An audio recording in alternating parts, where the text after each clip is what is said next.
നമസ്കാരം. എല്ലാ പ്രിയപ്പെട്ട പ്രേക്ഷകർക്കും കേരളത്തിലെ ഏറ്റവും വലിയ ജനകീയ ജനാധിപത്യ വാർത്താ മണിക്കൂറിലേക്ക് സ്വാഗതം. നമ്മൾ ആരംഭിക്കുകയാണ്. പൊതുജനം കഴുതിയല്ല സാർ.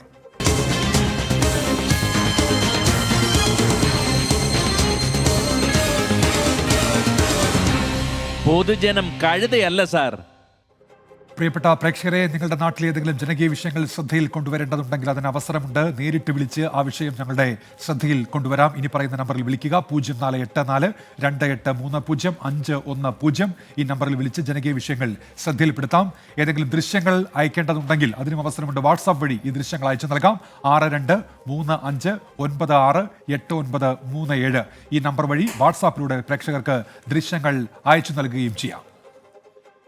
ഇപ്പോൾ സംസ്ഥാനത്ത് പലയിടങ്ങളിലും ശക്തമായ മഴയുണ്ട് എന്ന് പ്രേക്ഷകർ അറിയിക്കുന്നുണ്ട്. മലപ്പുറത്ത് ശക്തമായ മഴ, ഇടമണ്ണലിൽ ശക്തമായ കാറ്റ് എന്നുള്ള വാർത്ത വരുന്നുണ്ട്. 25 വീടുകൾ മലപ്പുറം ജില്ലയിൽ ഭാഗികമായി തകർന്നിരിക്കുന്നു. ശക്തമായ കാറ്റിലും മഴയിലും എന്നുള്ള ഏറ്റവും പുതിയ വിവരം കൂടി ഇപ്പോൾ പ്രേക്ഷകർ അറിയിക്കുകയാണ്. സംസ്ഥാനത്തെ വിവിധയിടങ്ങളിൽ, കൊല്ലത്ത്, കോട്ടയത്ത്, മലപ്പുറത്ത്, അങ്ങനെ സംസ്ഥാനത്തെ വിവിധയിടങ്ങളിൽ ശക്തമായ മഴ പെയ്യുന്നു. 5 ദിവസം മഴയുണ്ടാകും എന്നുള്ള കാലാവസ്ഥാ മുന്നറിയിപ്പാണ് ഇപ്പോൾ ഏറ്റവും പുതുതായി പ്രേക്ഷകരെ അറിയിക്കാനുള്ളത്. നമ്മൾ ആദ്യം പോകുന്നത് ശിരൂരിലേക്കാണ്. ശിരൂരിൽ മണ്ണിടിച്ചിലിൽ കാണാതായ അർജുനായുള്ള തിരച്ചിലിൽ നിർണായക കണ്ടെത്തലുണ്ടായ ദിവസമാണ് ഇന്ന്. മുങ്ങൽ വിദഗ്ധൻ ഈശ്വർ മാൽപേ ഗംഗാവലി പുഴയിൽ നടത്തിയ പരിശോധനയിൽ ലോറിയുടെ വീൽ ജാക്കി കണ്ടെത്തി. 40 അടി താഴ്ചയിൽ നടത്തിയ പരിശോധനയിലാണ് ജാക്കി കണ്ടെത്തിയത്. ജില്ലാ ഭരണകൂടത്തിന്റെ അനുമതി ഇല്ലാതെയാണ് ഈശ്വർ മാൽപേ ഗംഗാവലി പുഴയിൽ തിരച്ചിലിന് ഇറങ്ങിയത്. കണ്ടിന്യൂ ഇന്നിപ്പോൾ തുടങ്ങി ഇപ്പോൾ രാത്രി അയച്ചല്ലേ. ഇന്ന് നാളെ കാലിന് 3 നാളും ഞങ്ങൾ ഇവിടെ തന്നെ നിൽക്കും. ഇപ്പോൾ സ്റ്റോപ്പ് നാളെ കാലിലെ 8 മണിക്ക് തുടങ്ങി വൈകുന്നേരം വരെ. പിന്നെ 3 നാൾ ഇവിടെ തന്നെ ഫുള്ള് കണ്ടിട്ട് ഞങ്ങൾ 3 ആൾ മിനിറ്റുണ്ട്. ലോകേഷ്, ജഗന്നാഥ്, പിന്നെ അർജുൻ, അവരുടെ ബോഡി ഞങ്ങൾ വണ്ടി ഉള്ളുണ്ട് നോക്കിയിട്ട് ഇവിടുന്ന് പോകും. നാളെ കാലിലെ വണ്ടി കിട്ടുക മുതലായിട്ട് നോക്കാടില്ല. ഒത്തിരി ഒരേ വലല്ല പാറക്കല്ലുണ്ട്. ആ പാറക്കല്ല് കീഴെ വീണ സമയത്ത് നമ്മൾ പിടിച്ചുകൊണ്ട് മെല്ലെ വിലക്കുന്നു. മധ്യഭാഗത്തിലേ ഉണ്ട്. മധ്യഭാഗം ഇവിടുന്ന് ഒരു 100 അടി, ഇവിടെ 100 അടി മധ്യഭാഗത്തിൽ ഒരു 35-40 അടിയിലെ ആ ജാക്ക് കിട്ടിയിരുന്നു. ഇപ്പോൾ ഒരു 100 അടിയോ 100 അടി പോയി. നേരത്തെ ഇവിടെ മേലിരുന്ന മറ അത് കിട്ടി. ഇല്ല, അതൊന്നും കിട്ടില്ല. അത് കിട്ടിയെങ്കിൽ കൺഫേം ആവും. അതെല്ലാം മണ്ണിലടി, മണ്ണ് ഒത്തിരി വിധിട്ടുണ്ട്. അപ്പോൾ ഷിരൂരിലെ തിരച്ചിലിൽ ഏറ്റവും നിർണായകമായൊരു ദിവസമായിരുന്നു ഇന്ന്. ഈശ്വർ മാൽപേ പുഴയിലേക്ക് ഇറങ്ങുന്നു. അദ്ദേഹത്തിന് 3 വാനഭാഗങ്ങൾ കിട്ടുന്നു. അതിൽ ഒന്ന് അർജുൻ ഓടിച്ചിരുന്ന ആ ഭാരത് ബെൻസ് ലോറിയുടെ വീൽ ജാക്കിയാണെന്ന് ലോറിയുടെ ഉടമ മനാഫ് തന്നെ സ്ഥിരീകരിച്ച ദിവസമാണ്. അരുൺ പൂപ്പറമ്പ ചേരുന്നുണ്ട് വിവരങ്ങളുമായി. അരുൺ, ഈ ഷിരൂരിലെ തിരച്ചിൽ അത് ആരംഭിച്ചതിന് ശേഷം ഏറെ പ്രതീക്ഷ നൽകിയ ഒരു ദിനം. പ്രതീക്ഷ എന്ന് പറഞ്ഞാൽ ആ വാഹനം എവിടെയാണ് എന്നതുമായി ബന്ധപ്പെട്ട നേരത്തെ ചില കണക്കൂട്ടലൊക്കെ ഉണ്ടായിരുന്നു. ഇന്ന് ആ വാഹനത്തിനൊരു ഭാഗം കണ്ടെടുക്കാൻ കഴിഞ്ഞുവല്ലോ ഈശ്വർ മാൽപേക്ക്. നാളത്തെ തിരച്ചിൽ എങ്ങനെയായിരിക്കും അരുൺ? ഉന്മേഷ സൂചിപ്പിച്ച പോലെ തന്നെ ഈ ദൗത്യം തുടങ്ങിയിട്ട് 29 ദിവസമായി. 29 ദിവസത്തിലെ ഏറ്റവും നിർണായകമായിട്ടുള്ള ഒരു ദിനമാണ് ഇന്നിപ്പോൾ കടന്നുപോയിട്ടുള്ളത്. അതിൻ്റെ ആദ്യ പകുതി, അതായത് ഈ ദിവസത്തിൻ്റെ ആദ്യ പകുതി വളരെ നിരാശ നിറഞ്ഞതായിരുന്നു. നേവി ഇന്ന് തെരച്ചിലിന് ഇറങ്ങുമെന്ന് ആദ്യഘട്ടത്തിൽ അറിയിച്ചു. പിന്നീട് ജില്ലാ ഭരണകൂടത്തിൻ്റെ അനുമതി ലഭിച്ചില്ല. ഉച്ചയോടെ ആ വിവരങ്ങൾ പുറത്തു വന്നു. ഇന്ന് മറ്റ് തെരച്ചിലുകളൊന്നും ഉണ്ടാകില്ല എന്ന് കരുതിയെടുത്തു നിന്നാണ് ഉച്ചയ്ക്ക് ശേഷം കാർവാർ MLA ഈ നിലവിൽ ഈ മണ്ണിടിച്ചിലുണ്ടായ സ്ഥലം സന്ദർശിക്കുകയും ഈശ്വർ മാൽപേ ദൗത്യത്തിനിറങ്ങും, അതായത് തെരച്ചിലിനിറങ്ങുമെന്ന കാര്യം അദ്ദേഹം അറിയിക്കുകയും ചെയ്തത്. ജില്ലാ ഭരണകൂടത്തിന്റെ അനുമതിയില്ല, അദ്ദേഹത്തിന്റെ സ്വയം റിസ്കിലാണ് ഈശ്വർ മാൽപേ ഇറങ്ങുന്നതെന്ന് അദ്ദേഹം വ്യക്തമാക്കി. ആദ്യഘട്ടത്തിൽ നാളെ ആരംഭിക്കുമെന്ന് പറഞ്ഞെങ്കിലും ഉടൻ തന്നെ ഈശ്വർ മാൽപേ അദ്ദേഹം വിളിച്ചു വരുത്തുകയും ഇന്ന് തന്നെ, അതായത് അവശേഷിക്കുന്ന സമയം അതിൽ ഉപയോഗപ്പെടുത്താൻ വേണ്ടി നിർദ്ദേശം നൽകി. അങ്ങനെ ഈശ്വർ മാൽപേ വളരെ പെട്ടെന്ന് ഒരുങ്ങി ഈശ്വർ മാൽപേ അദ്ദേഹത്തിന്റെ ദൗത്യം ആരംഭിച്ചു. ദൗത്യം ആരംഭിച്ച് നിമിഷങ്ങൾക്കകം തന്നെ അദ്ദേഹം ആദ്യ 3 ഡൈവുകളിൽ തന്നെ ഈ ലോറികളുടെ പാർട്സുകൾ അദ്ദേഹം കണ്ടെത്തി. അതിൽ 2 ടാങ്കർ ലോറികളുടെ പാർട്സ് ഉണ്ടായിരുന്നു. മറ്റൊന്ന് ഈ വീൽ ജാക്കായിരുന്നു. ആ വീൽ ജാക്ക് അർജുൻ ഓടിച്ചിരുന്ന ട്രക്കിൻ്റെതാണെന്ന് മനാഫ് സ്ഥിരീകരിക്കുന്നു. അങ്ങനെ അത് വലിയ പ്രതീക്ഷ നൽകുന്നതാണ്. ഒരു ഭാഗത്ത്, അതായത് ഒരു സ്പോട്ടിൽ മാത്രമാണ് ഈശ്വർ മാൽപേ ഇന്ന് തെരച്ചിൽ നടത്തിയത്. അത് ഈ ഗംഗാവലി പുഴയുടെ കരയോട് ചേർന്ന ആ ഭാഗത്താണ്. അതിൽ ഏറെ അകലം, അതായത് പുഴയിൽ ഏറെ അകലം അദ്ദേഹം ഇന്ന് പോയിട്ടുണ്ടായിരുന്നില്ല. നാളെ ആയിരിക്കും മറ്റു 3 സ്പോട്ടുകൾ കേന്ദ്രീകരിച്ച് 4 സ്പോട്ടുകൾ നേരത്തെ തന്നെ നമുക്കറിയാം ഈ ഡ്രോൺ പരിശോധന ഉൾപ്പെടെ കണ്ടെത്തിയതാണ്. ആ 4 സ്പോട്ടുകളിൽ മറ്റിടങ്ങളിലേക്കും അദ്ദേഹത്തിന്റെ തെരച്ചിൽ നാളെ വ്യാപിപ്പിക്കും. ഇന്ന് നമുക്കറിയാം അദ്ദേഹത്തിന് കൂടുതൽ സംവിധാനങ്ങൾ ഉണ്ടായിരുന്നില്ല. അദ്ദേഹത്തിന്റെ സംഘാംഗങ്ങൾ പോലും 3 പേർ മാത്രമാണ് ഉണ്ടായിരുന്നത്. മറ്റ് സുരക്ഷാ സംവിധാനങ്ങൾ ഉണ്ടായിരുന്നില്ല. മത്സ്യത്തൊഴിലാളികളുടെ 2 മോട്ടോർ ബോട്ടുകളാണ് ഉണ്ടായിരുന്നത്. നാളെ അങ്ങനെയല്ല. നാളെ കുറച്ചുകൂടി വിപുലമായിട്ടുള്ള സജ്ജീകരണങ്ങൾ ഉണ്ടാകുമെന്നാണ് നേരത്തെ നമുക്ക് മഞ്ചേശ്വരം MLA ജില്ലാ കളക്ടറോട് സംസാരിച്ച ശേഷം അദ്ദേഹം പ്രതികരിച്ചത്.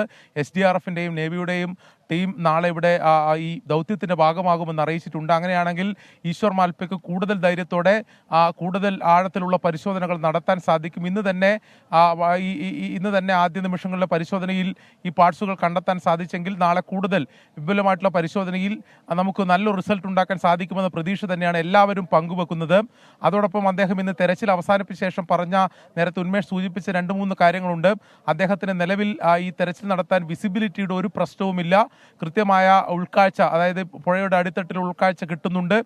മറ്റ് അടിയൊഴുക്കിന്റെ യാതൊരു പ്രശ്നവുമില്ല. അദ്ദേഹം ഇന്ന് ആദ്യഘട്ടത്തിൽ റോപ്പ് ഇട്ടാണ് ഇറങ്ങിയത്. പിന്നീട് റോപ്പ് അയച്ചുകൊണ്ട് തന്നെ അദ്ദേഹത്തിന് ഫ്രീ ആയി തെരച്ചിൽ നടത്താനുള്ള ഒരു സാഹചര്യം ഉണ്ടായി. നേരത്തെ സതീഷ് കൃഷ്ണ MLA സതീഷ് കൃഷ്ണ സേൽ പറഞ്ഞതുപോലെ തന്നെ ഈ നിലവിൽ അടിയൊഴുക്ക് 3 നോട്ട്സിന് താഴെയാണ്, 2 നോട്ട്സൊക്കെയാണ് എന്നാണ് അദ്ദേഹം പറഞ്ഞത്. അങ്ങനെയാണെങ്കിൽ വളരെ ഫ്രീ ആയി തന്നെ ഡൈവ് ചെയ്യാൻ സാധിക്കും. നാളെ കൂടുതൽ സജ്ജീകരണങ്ങൾ കൂടി ഉണ്ടാകുമ്പോൾ നല്ല റിസൾട്ട് ഉണ്ടാകുമെന്ന പ്രതീക്ഷ തന്നെയാണുള്ളത്. ഇതിലൊരു തടസ്സം മാത്രമാണ് നിലവിലുള്ളത്. അത് ഇവിടെയുള്ള ചില ഉദ്യോഗസ്ഥർ ഉൾപ്പെടെ പങ്കുവെക്കുന്നത്, നിലവിൽ ഇപ്പോൾ നടത്തിയ സ്പോട്ടിനപ്പുറത്തേക്ക് മറ്റ് 3 സ്പോട്ടുകളിൽ നടത്തുമ്പോൾ അവിടെ കൂടുതൽ ഈ മൺകൂനകൾ, മണ്ണിന്റെ സാന്നിധ്യം ഉണ്ടാകാനുള്ള, ഈ പുഴയുടെ അടിത്തട്ടിൽ മണ്ണിന്റെ സാന്നിധ്യം ഉണ്ടാകാനുള്ള സാധ്യത അറിയേണ്ടത് ഈ നാളത്തെ തിരച്ചിലിൽ നാവികസേന ഉണ്ടാകുമോ, NDRF സംഘം ഉണ്ടാകുമോ? ഈശ്വർ മാൽപ്പെ പറയുന്നുണ്ട് അദ്ദേഹത്തിന്റെ സംഘം നാളെ രാവിലെ തന്നെ എത്തുമെന്ന്. ആരൊക്കെ ഉണ്ടാകും കൂട്ടിന് അരുൺ? ഉന്മേഷ്, ഈശ്വർ മാൽപ്പെ എല്ലാ ദൗത്യവും നടത്തുന്നത് അദ്ദേഹത്തിന്റെ ഒരു ടീമുണ്ട്. അദ്ദേഹത്തിന് മാൽപ്പെ സംഘം എന്നറിയപ്പെടുന്ന ഒരു ടീമുണ്ട്. അതിൽ ഈശ്വർ മാൽപ്പെ മാത്രമല്ല ഈ മുങ്ങൽ, അതായത് പുഴയുടെ അടിത്തട്ടിലെത്തി പരിശോധിക്കുന്നത്. മറ്റ് ടീം അംഗങ്ങളും ഇത്തരത്തിൽ തന്നെ വൈദഗ്ധ്യം നേടിയിട്ടുള്ളവരാണ്. ഇത്തരം ദുരന്ത മുഖങ്ങളിലും ഇത്തരം ദൗത്യങ്ങളിലെല്ലാം ഏർപ്പെട്ട് വലിയ പരിചയ സമ്പത്തുള്ള ഒരു ടീമാണ് അവർ. അവരുടെ ഒരു ഫുൾ ടീം ഇന്നുണ്ടായിരുന്നില്ല. അവരുടെ ഒരു 3 പേർ മാത്രമേ സഹായികൾ മാത്രമേ ഇന്നുണ്ടായിരുന്നുള്ളൂ. നാളെ കൂടുതൽ പേർ, അതായത് അദ്ദേഹത്തിന്റെ ടീമിലുള്ള കൂടുതൽ ഡൈവർമാർ നാളെ അദ്ദേഹത്തിന്റെ ദൗത്യത്തിന്റെ ഭാഗമാകും എന്ന് അറിയിച്ചിട്ടുണ്ട്. അതോടൊപ്പം തന്നെ നിലവിൽ ഇവിടുന്ന് സ്ഥിരീകരിക്കാത്ത വിവരമാണെങ്കിൽ പോലും ഈ MLA ഉൾപ്പെടെ പറയുന്ന അനുസരിച്ചാണെങ്കിൽ നേവിയും SDRFിൻ്റെയും ഒക്കെ സംഘം വരുമ്പോൾ അതുകൂടി ഈശ്വർ മാൽപ്പയുടെ ദൗത്യത്തിന് സഹായകമാകും എന്ന് പറഞ്ഞിട്ടുണ്ട്. കൂടുതൽ മത്സ്യത്തൊഴിലാളികൾ, ഈ പ്രാദേശികമായി ഈ പുഴയെ സംബന്ധിച്ച് അറിയുന്ന, കുറച്ചുകൂടി ഇതിൻ്റെ മറ്റ് വിശദാംശങ്ങളൊക്കെ അറിയുന്ന മത്സ്യത്തൊഴിലാളികളുടെ കൂടുതൽ സംഘവും കൂടി നാളെ ഉണ്ടാകും. അങ്ങനെ ഒരു വിപുലമായ തെരച്ചിൽ നാളെ ഉണ്ടാകും. ഇന്നത്തെ നമുക്ക് ഈ ആദ്യ മണിക്കൂറിൽ ലഭിച്ചിട്ടുള്ള അനുകൂലമായിട്ടുള്ള അല്ലെങ്കിൽ വലിയ പ്രതീക്ഷ നൽകുന്ന കണ്ടെത്തലുകൾ അത് നാളത്തെ തെരച്ചിലിന് വലിയ ആത്മവിശ്വാസമാണ് നൽകുന്നത്. അത് അർജുന്റെ കുടുംബം നേരത്തെ ആ പ്രതീക്ഷ പങ്കുവച്ചിരുന്നു. നേരത്തെ കാണാതായിട്ടുള്ള മറ്റ് ജഗന്നാഥിന്റെ കുടുംബം, അവരുടെ ഫാമിലി ഇവിടെ ഉണ്ടായിരുന്നു, അവരും ആ പ്രതീക്ഷ പങ്കുവെക്കുന്നുണ്ട്. അങ്ങനെ നാളത്തെ ദിനം ഇന്ന് വളരെ നിർണായകമായിരുന്നു, നാളെ അതിനിർണായകമായിട്ടുള്ള ഒരു ദിനമാണ് ഈ ദൗത്യത്തെ സംബന്ധിച്ചിടത്തോളം എന്ന് നമുക്ക് നിസ്സംശയം പറയാം. ഉന്മേഷ്, ശരി അരുൺ, നാളെ ദൗത്യം തുടരുമെന്ന് ഈശ്വർ മാൽപ്പെ അറിയിച്ചിട്ടുണ്ട്. അദ്ദേഹത്തെ സഹായിക്കാൻ അദ്ദേഹത്തിന്റെ സംഘത്തിൽപ്പെട്ട കൂടുതൽ ആളുകളും ഉണ്ടാകും. ഇന്ന് പ്രതീക്ഷ നൽകിയ ഒരു ദിവസമായിരുന്നു. ലോറി എവിടെ എന്നതുമായി ബന്ധപ്പെട്ട് നടത്തിയ തിരച്ചിലിൽ ആ ലോറിയുടെ വീൽ ജാക്കി കണ്ടെത്തിയ ദിവസമാണ്. അതിന്റെ വിശദാംശങ്ങളാണ് അരുൺ നൽകിയത്. ഇപ്പോൾ ഒട്ടേറെ പ്രേക്ഷകർ വിവിധയിടങ്ങളിലെ മഴ വിവരങ്ങൾ നമ്മെ അറിയിക്കുന്നുണ്ട്. ആലപ്പുഴയിൽ മഴയും മിന്നലും എന്ന് മിനി ബാബു അറിയിക്കുന്നു. കോട്ടയത്ത് മഴയുടെ കാര്യം അറിയിക്കുന്നുണ്ട്. ശരണ്യ ചന്ദ്രൻ അറിയിക്കുന്നുണ്ട്. സീന മുഹമ്മദും ഇതുമായി ബന്ധപ്പെട്ട് വിവരങ്ങൾ പറയുന്നുണ്ട്. ഇടുക്കിയിൽ ഹെവി റെയിൻ നലൻ സിബി പറയുന്നുണ്ട്. അങ്ങനെ റയീസ് ബാവ മലപ്പുറത്തെ മഴയുടെ കാര്യം അറിയിക്കുന്നുണ്ട്. കണ്ണൂരിൽ ഹെവി റെയിൻ എന്ന് പറയുന്നുണ്ട്. അമൃതേഷ് എറണാകുളത്ത് മഴയുണ്ടെന്ന് പറയുന്നു. അങ്ങനെ സംസ്ഥാനത്ത് പരക്കെ മഴയുണ്ട്. ജോസഫ് കോട്ടയത്ത് കനത്ത മഴയാണ് എന്ന് പറയുന്നുണ്ട്. ഇടിമിന്നലും കൂടി ഉണ്ട് എന്നാണ് അറിയിക്കുന്നത്. അപ്പോൾ മലപ്പുറത്തുനിന്നൊരു വാർത്ത വരുന്ന അവിടെ ശക്തമായ മഴയിലും കാറ്റിലും ഉണ്ടായ നാശനഷ്ടങ്ങൾ സംബന്ധിച്ചാണ്. 25ഓളം വീടുകൾ ഭാഗികമായി തകർന്നുവെന്ന് സമീർ ബിൻ കരീം അറിയിക്കുന്നുണ്ട്. വൈദ്യുതി പോസ്റ്റുകൾ തകർന്നിട്ടുണ്ട്. ഉച്ചയ്ക്ക് ശേഷം അവിടെ വലിയ കാറ്റ് വീശി എന്നാണ് ഇപ്പോൾ സമീർ ബിൻ കരീം അറിയിക്കുന്നത്.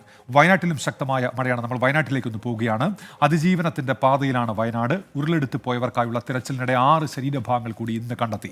ചാലിയാർ, വെള്ളാർമല ഭാഗങ്ങളിൽ നിന്നാണ് ശരീരഭാഗങ്ങൾ കണ്ടെത്തിയത്. ഫയർഫോഴ്സിന്റെ നേതൃത്വത്തിൽ കെട്ടിടങ്ങൾ കേന്ദ്രീകരിച്ചായിരുന്നു ഇന്നത്തെ തിരച്ചിൽ. ദേശീയ ഭൗമശാസ്ത്ര കേന്ദ്രത്തിലെ 6 അംഗ വിദഗ്ധ സംഘം ദുരന്ത മേഖല സന്ദർശിച്ച് പഠനം ആരംഭിച്ചു. തിരച്ചിലിന് വെല്ലുവിളിയായി ചൂരൽമല, മുണ്ടക്കൈ മേഖലകളിൽ കനത്ത മഴ ഇപ്പോഴും തുടരുകയാണ്. ഇനിയും കാണാൻ മറയത്തുള്ളത് നിരവധി പേരെയാണ്.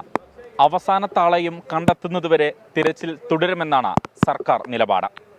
ഇന്ന് ഫയർഫോഴ്സിന്റെയും NDRFിന്റെയും വിവിധ സന്നദ്ധ സംഘടനാ പ്രവർത്തകരുടെയും നേതൃത്വത്തിലാണ് തിരച്ചിൽ നടത്തിയത്.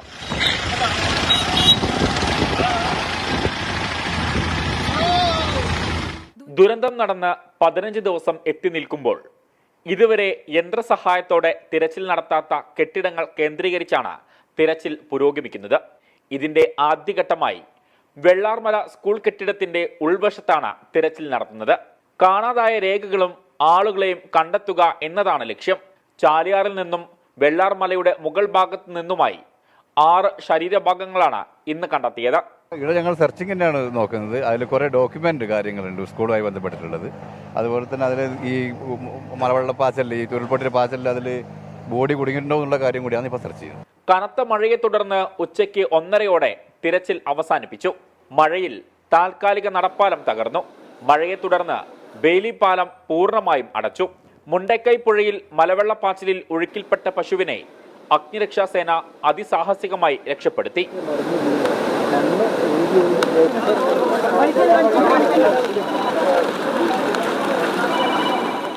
ഇതുവരെ പരിശോധന നടത്താത്ത കെട്ടിടങ്ങൾ കേന്ദ്രീകരിച്ചാണ് ഇനിയുള്ള ദിവസങ്ങളിൽ പരിശോധന നടത്തുക. പരമാവധി ഇത്തരമിടങ്ങളിൽ യന്ത്രസാമഗ്രികൾ എത്തിച്ചായിരിക്കും പരിശോധന. ക്യാമ്പുകളിൽ കഴിയുന്ന കുറെ അധികം പേർ ബന്ധുവീടുകളിലേക്കും വാടക വീടുകളിലേക്കും മാറി തുടങ്ങി. ദുരന്ത കാരണം പഠിക്കാൻ ദേശീയ ഭൗമശാസ്ത്ര കേന്ദ്രത്തിലെ 6 അംഗ വിദഗ്ധ സംഘം ദുരന്ത മേഖല സന്ദർശിച്ച് റിപ്പോർട്ട് തയ്യാറാക്കി തുടങ്ങി. ദേശീയ ഭൗമശാസ്ത്രജ്ഞൻ ജോൺ മത്തായി അടങ്ങുന്ന സംഘം 10 ദിവസത്തിനകം സർക്കാരിൽ റിപ്പോർട്ട് സമർപ്പിക്കും. പ്രധാനമായിട്ടും ഇതിന്റെ പ്രഭവ സ്ഥാനം മുതൽ താഴോട്ട് വന്നിട്ട് ഇതിന്റെ കാരണം എന്താണ്, ഇതിന്റെ പ്രഭാവം എന്താണ്, ഇതുകൊണ്ട് ഉണ്ടായേക്കാവുന്ന അൺസ്റ്റെബിലിറ്റി, ദുർബല പ്രദേശങ്ങൾ ഏതൊക്കെയാണ് ഒന്ന് ഐഡന്റിഫൈ ചെയ്ത് കൊടുക്കുക എന്നുള്ള മെയിൻ ഉദ്ദേശത്തോടു കൂടിയാണ് ഞങ്ങൾ വന്നത്. ദുരന്തത്തിൽ ക്യാമ്പിൽ കഴിയുന്നവർക്ക് സർക്കാരിന്റെ അടിയന്തര സഹായം നൽകി തുടങ്ങി. ബാങ്ക് അക്കൗണ്ട് വഴി 62 പേർക്ക് 10,000 രൂപ വീതം നൽകിയതായി മന്ത്രി കെ രാജൻ പറഞ്ഞു. ഇന്നലെ 62 പേർക്ക് കൊടുത്തു. 10,000 രൂപയാണോ കൊടുത്തത്? 10,000 രൂപ വീതമുള്ളത് കൊടുത്തു. നേരിട്ട് കൊടുക്കാൻ ഇപ്പോൾ ഉള്ള സാഹചര്യത്തിൽ സാധ്യമല്ല. അതിൻ്റെ ഒരു ആക്യുറസിക്ക് വേണ്ടിയാണ്. എന്ന് മാത്രമല്ല, ഇതൊക്കെ പലതരത്തിലുള്ള അപകടങ്ങൾ ക്ഷണിച്ചു വരുത്തുന്നതിന് തുല്യമാകും. വൗച്ചറിൽ ഒരാൾ പേരെഴുതി ഒപ്പിടുമ്പോൾ എന്ത് കൃത്യതയാണ് ഇതിനുണ്ടാവുക? ഏതെങ്കിലും വിധത്തിൽ ഒരു കറപ്ഷൻ ഉണ്ടാകാൻ പാടില്ല. അതുകൊണ്ടാണ് ഇത്ര കൃത്യമായി നോക്കുന്നത്. അതേസമയം വയനാട് പ്രകൃതി സംരക്ഷണ സമിതിയുടെ നേതൃത്വത്തിൽ കൽപ്പറ്റ കളക്ടറേറ്റിന് മുന്നിൽ ഉപവാസം നടത്തി. ദുരന്തത്തിൽ മരിച്ചവർക്ക് ആദരാഞ്ജലി അർപ്പിച്ചും ജീവിച്ചിരിക്കുന്നവർക്ക് ഐക്യദാർഢ്യം പ്രഖ്യാപിച്ചുമാണ് 2 മണിക്കൂർ ഉപവാസം നടത്തിയത്. എന്നത്തെയും പോലെ ഇന്നും തിരച്ചിലിന് പ്രധാനമായിട്ട് വില്ലനായത് മഴ തന്നെയാണ്. ഇന്നത്തെ തിരച്ചിൽ അതിനാൽ താൽക്കാലികമായിട്ട് ഉച്ചയോടെ അവസാനിപ്പിച്ചു. നാളെ രാവിലെ 8 മണിയോടെ തിരച്ചിൽ വീണ്ടും പുനരാരംഭിക്കും. മനു ദാമോദറിനൊപ്പം ഷഹദ് റഹ്മാൻ, 24 വയനാട്. കനത്ത മഴയാണ്. അവിടെ മുണ്ടക്കൈ ചൂരൽമല മേഖലകളിലൊക്കെ ഒരു പശു ഒഴുക്കിൽപ്പെട്ടിരുന്നു. പശുവിനെ രക്ഷാപ്രവർത്തകർ രക്ഷപ്പെടുത്തി. അത് കണ്ടിട്ടാണ് ആശ, അയ്യോ പാവം പശു എന്ന് പറയുന്നത്. ഏറെ പരിശ്രമിച്ചാണ്, ഏറെ സമയമെടുത്താണ് രക്ഷാപ്രവർത്തകർ പശുവിനെ ആ ഒഴുക്കിൽ നിന്ന് രക്ഷപ്പെടുത്തിയത്. പ്രേക്ഷകർക്ക് ഇപ്പോൾ ആ ദൃശ്യങ്ങൾ കൂടി കാണാൻ കഴിയുന്നുണ്ട്. കനത്ത മഴ, തൊട്ടു പിന്നാലെ വലിയ കുത്തൊഴുക്കുണ്ടായി. താൽക്കാലികമായി നിലപ്പിച്ച ഒരു പാലമുണ്ടായിരുന്നു. അതിന് സമീപത്തായിട്ടാണ് ഈ പശു ഒഴുക്കിൽപ്പെട്ടത്. രക്ഷാപ്രവർത്തകർ ആ പശുവിനെ കുത്തൊഴുക്കിൽ നിന്ന് രക്ഷിച്ച് കരയ്ക്ക് കയറ്റുകയായിരുന്നു. പലയിടങ്ങളിൽ ഇപ്പോഴും മഴ പെയ്യുന്നുണ്ട്. റീന സതീശൻ കണ്ണൂരിലെ മഴയുടെ കാര്യം ഇപ്പോൾ അറിയിക്കുന്നുണ്ട്. മുണ്ടക്കൈ വിളങ്കാട് നല്ല മഴയാണെന്ന് അനൂപ് പറയുന്നുണ്ട്. ഉമ്മർ ടി കെ പറയുന്നത് വയനാട് ദുരന്തം എന്നുള്ളത് ചൂരൽമല മുണ്ടക്കൈ ദുരന്തം എന്ന് പറയാൻ പാടില്ല, വയനാടിനെ മൊത്തത്തിൽ ബാധിച്ചില്ലല്ലോ എന്നാണ് അദ്ദേഹം പറയുന്നത്. വയനാട് ദുരന്തം എന്ന് പറയുന്നത് വയനാട്ടിലുണ്ടായ ദുരന്തം എന്നുള്ള അർത്ഥത്തിൽ മാത്രമാണ്, അല്ലാതെ വയനാട് മൊത്തത്തിൽ ഉണ്ടായ ദുരന്തം എന്നുള്ള നിലയ്ക്കല്ല എന്നുകൂടി ഉമ്മർ ഓർക്കുമല്ലോ. പത്തനംതിട്ടയിലും കോട്ടയത്തും മൂവാറ്റുപുഴയിലും ഒക്കെ നല്ല മഴ പെയ്യുന്നു എന്ന കാര്യം പ്രേക്ഷകർ ഇപ്പോൾ അറിയിക്കുന്നുണ്ട്. ഇപ്പോൾ വയനാട്ടിൽ സർക്കാർ എന്ത് ചെയ്യുന്നു എന്ന് കൂടി നമുക്ക് പരിശോധിക്കാം. വയനാട്ടിലെ ഉരുൾപൊട്ടൽ മേഖലയിലെ പുനരധിവാസം വേഗത്തിലാക്കുമെന്നാണ് റവന്യൂ മന്ത്രി കെ രാജൻ എന്ന് പറഞ്ഞത്. ഓഗസ്റ്റ് 20 മുൻപ്, അതായത് ഈ മാസം 20 മുൻപ് വാടക വീടുകൾ സജ്ജമാക്കാനുള്ള നിർദ്ദേശം നൽകിയിട്ടുണ്ട്. പുനരധിവാസ പാക്കേജിൽ എല്ലാവരെയും ഉൾപ്പെടുത്തും. DNA പരിശോധനയുടെ ക്രോസ് മാച്ചിങ് ആരംഭിച്ചുവെന്നും മന്ത്രി അറിയിച്ചു.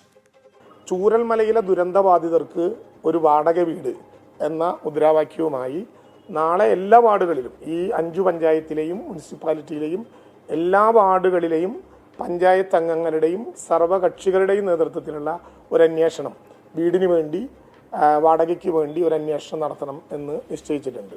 വേഗതയിൽ നടപ്പിലാക്കണം. പക്ഷെ വേഗതയിൽ നടപ്പിലാക്കുമ്പോൾ തന്നെ ഒരു തെറ്റും പറ്റാത്ത വിധത്തിൽ പരമാവധി എല്ലാവരെയും ചേർത്ത് പിടിച്ചാകണം. ക്യാമ്പിൽ വന്നില്ല, സർക്കാർ വാടക വീട്ടിൽ താമസിച്ചില്ല എന്നുള്ളത് കൊണ്ട് സാധ്യമായിട്ടുള്ള പുനരധിവാസത്തിൻ്റെ സ്ഥിരമായിട്ടുള്ള പ്രക്രിയയിൽ അവരുടെ പേര് വരാതിരിക്കില്ല.